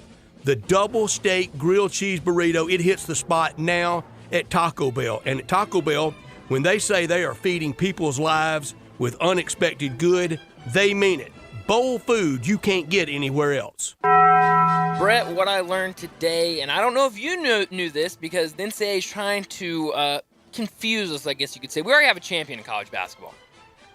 We do? We do. I missed it. We do. Did one shining moment play? I don't know if one shining moment played here. UNC Wilmington beat Middle Tennessee in double overtime, not one overtime, but 2 overtimes, 96-90, to win the CBI championship. I don't know why more people aren't talking about this. Banner raised? Do you have a ceremony next year? I think you have to. I think you do for those programs. Oh, yeah. Don't you? CBI's huge. Huge? Yeah, he should relax with that, Brett. CBI almost sounds like something that the Federal Reserve chairman comes out and he makes recognition of that when they raise interest rates, isn't it? It does. The CBI went up exponentially, so interest rates are now double. What I learned today, that was quick with Josh Minot. It didn't take long. I think that's good for everybody to know where they stand. Mm-hmm. I hope more will let the coaching staffs around sports let them know where they can deal with their roster as they go forward.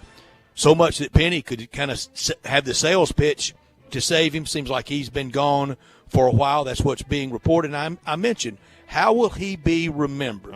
Will he be appreciated through the years? Will it be remembered as underused, needed more development, not patient enough. But if he goes on to be a big NBA star, I think it will look bad for Penny Hardaway unless he has won bigger than he's won so far. And I mentioned the Tiger fans that take that victory lap with James Wiseman and claim that 3-game career is something to enjoy. For as much as they've enjoyed that, it will be painful to watch Josh Monite if he becomes an NBA star and really wasn't that special or significant in his 1 year at Memphis. It's a very true point. What I could have done without today, it looks like we've taken a look at Ja Morant, and it looks like he's going to be out at least 2 more weeks. He'll be reevaluated in 2 weeks. He's rehabbing through his knee soreness and is expected to be back by the playoffs. Drew Hill from the Daily Memphian is reporting. So it looks like it's not terrible, but it's definitely going to be out for at least 2 weeks. Yeah, not great, but not anything structural. Not certainly ideal. Not ideal, but not shut down. Glad to have that working margin. If they fall out of the 2 seed to the 3, well, that means game 7 would be on the road, but that wouldn't be catastrophic, would it? No, I don't think so. What would be catastrophic if you looked up and had to really go in for serious surgery? But again, not the greatest news, but it sure could have been a lot worse. Was there a particular play, or is it just wear and tear? I don't know. J. Morgan, do you know? I haven't heard of any specific play. I think you're right on with wear and tear. Yeah, and that goes with the sport. But with the knee stuff, we know, and especially as young as he is, once it starts, it really never goes away. But it's not the career ender like a back or like the Achilles we mentioned earlier for another sport. I could have done without and could have done without it really for the whole time it's gone on. The theater in New York City. Now everybody can play. And Jay Morgan, you nailed it with the Yankees kind of coming in off the top rope. I think the ceremony, the announcement was formally made in that great atrium area at Citi Field where the Mets play today.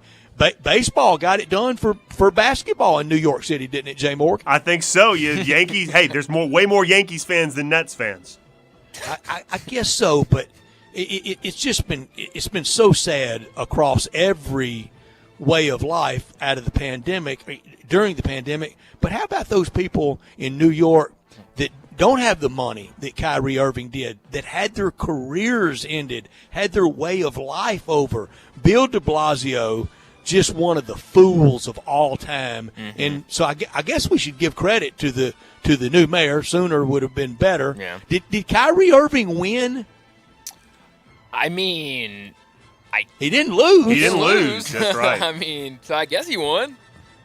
Took a while, but hey, why not? Pyrrhic victory, though. I mean, it would have just been a lot simpler to roll your sleeve up, though, wouldn't it? But he took a stand, and we have a lot of. But do you call him a winner? I don't know that I call him a winner, but sure can't say he was a loser. Well, anything other than a loser, I'll call a winner. There you go. Yeah, I guess so.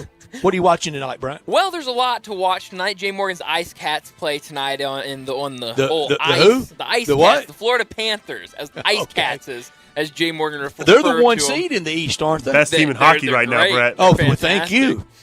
Also, a huge game tonight: USA versus Mexico in the qualifiers for the FIFA World Cup. I know, Brett, you're going to be tuned into that. Riveted. From kickoff to right up there with final FS1. whistle. Oh, absolutely. But no, in all seriousness, it's going to be a night full of Sweet 16 action, starting just in a couple minutes with Gonzaga and Arkansas.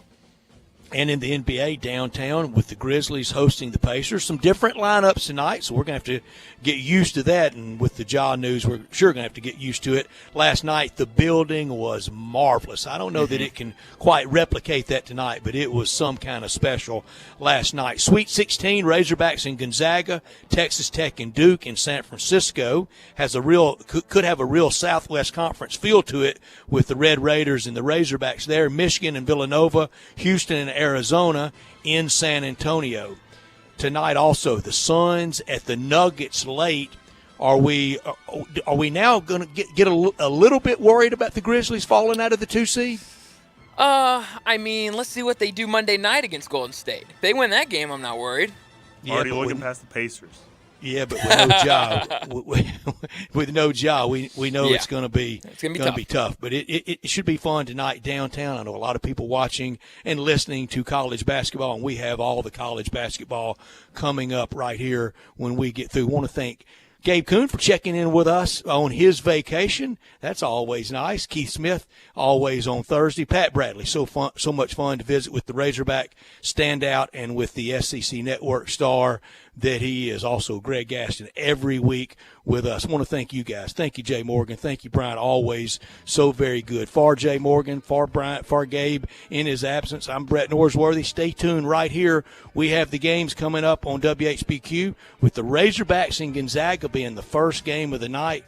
I know you'll enjoy that, and we'll be back with you tomorrow at 3 o'clock to talk about the 4 winners tonight and the 4 teams that will be packing it in. It's a tough time of year. It can end cruelly, and it can end for the final time for legendary coach Mike Krzyzewski. That'll be a story that the whole sports world will be watching tonight. How he exit, if he has to exit tonight. Jim Nantz and CBS will be there for the call. I think tonight will be his last game ever on a CBS game because TBS has the rest of that region the rest of the weekend. So we appreciate everyone listening. We'll be back with you tomorrow at 3 o'clock. Keep it right here on Sports 56 WHBQ.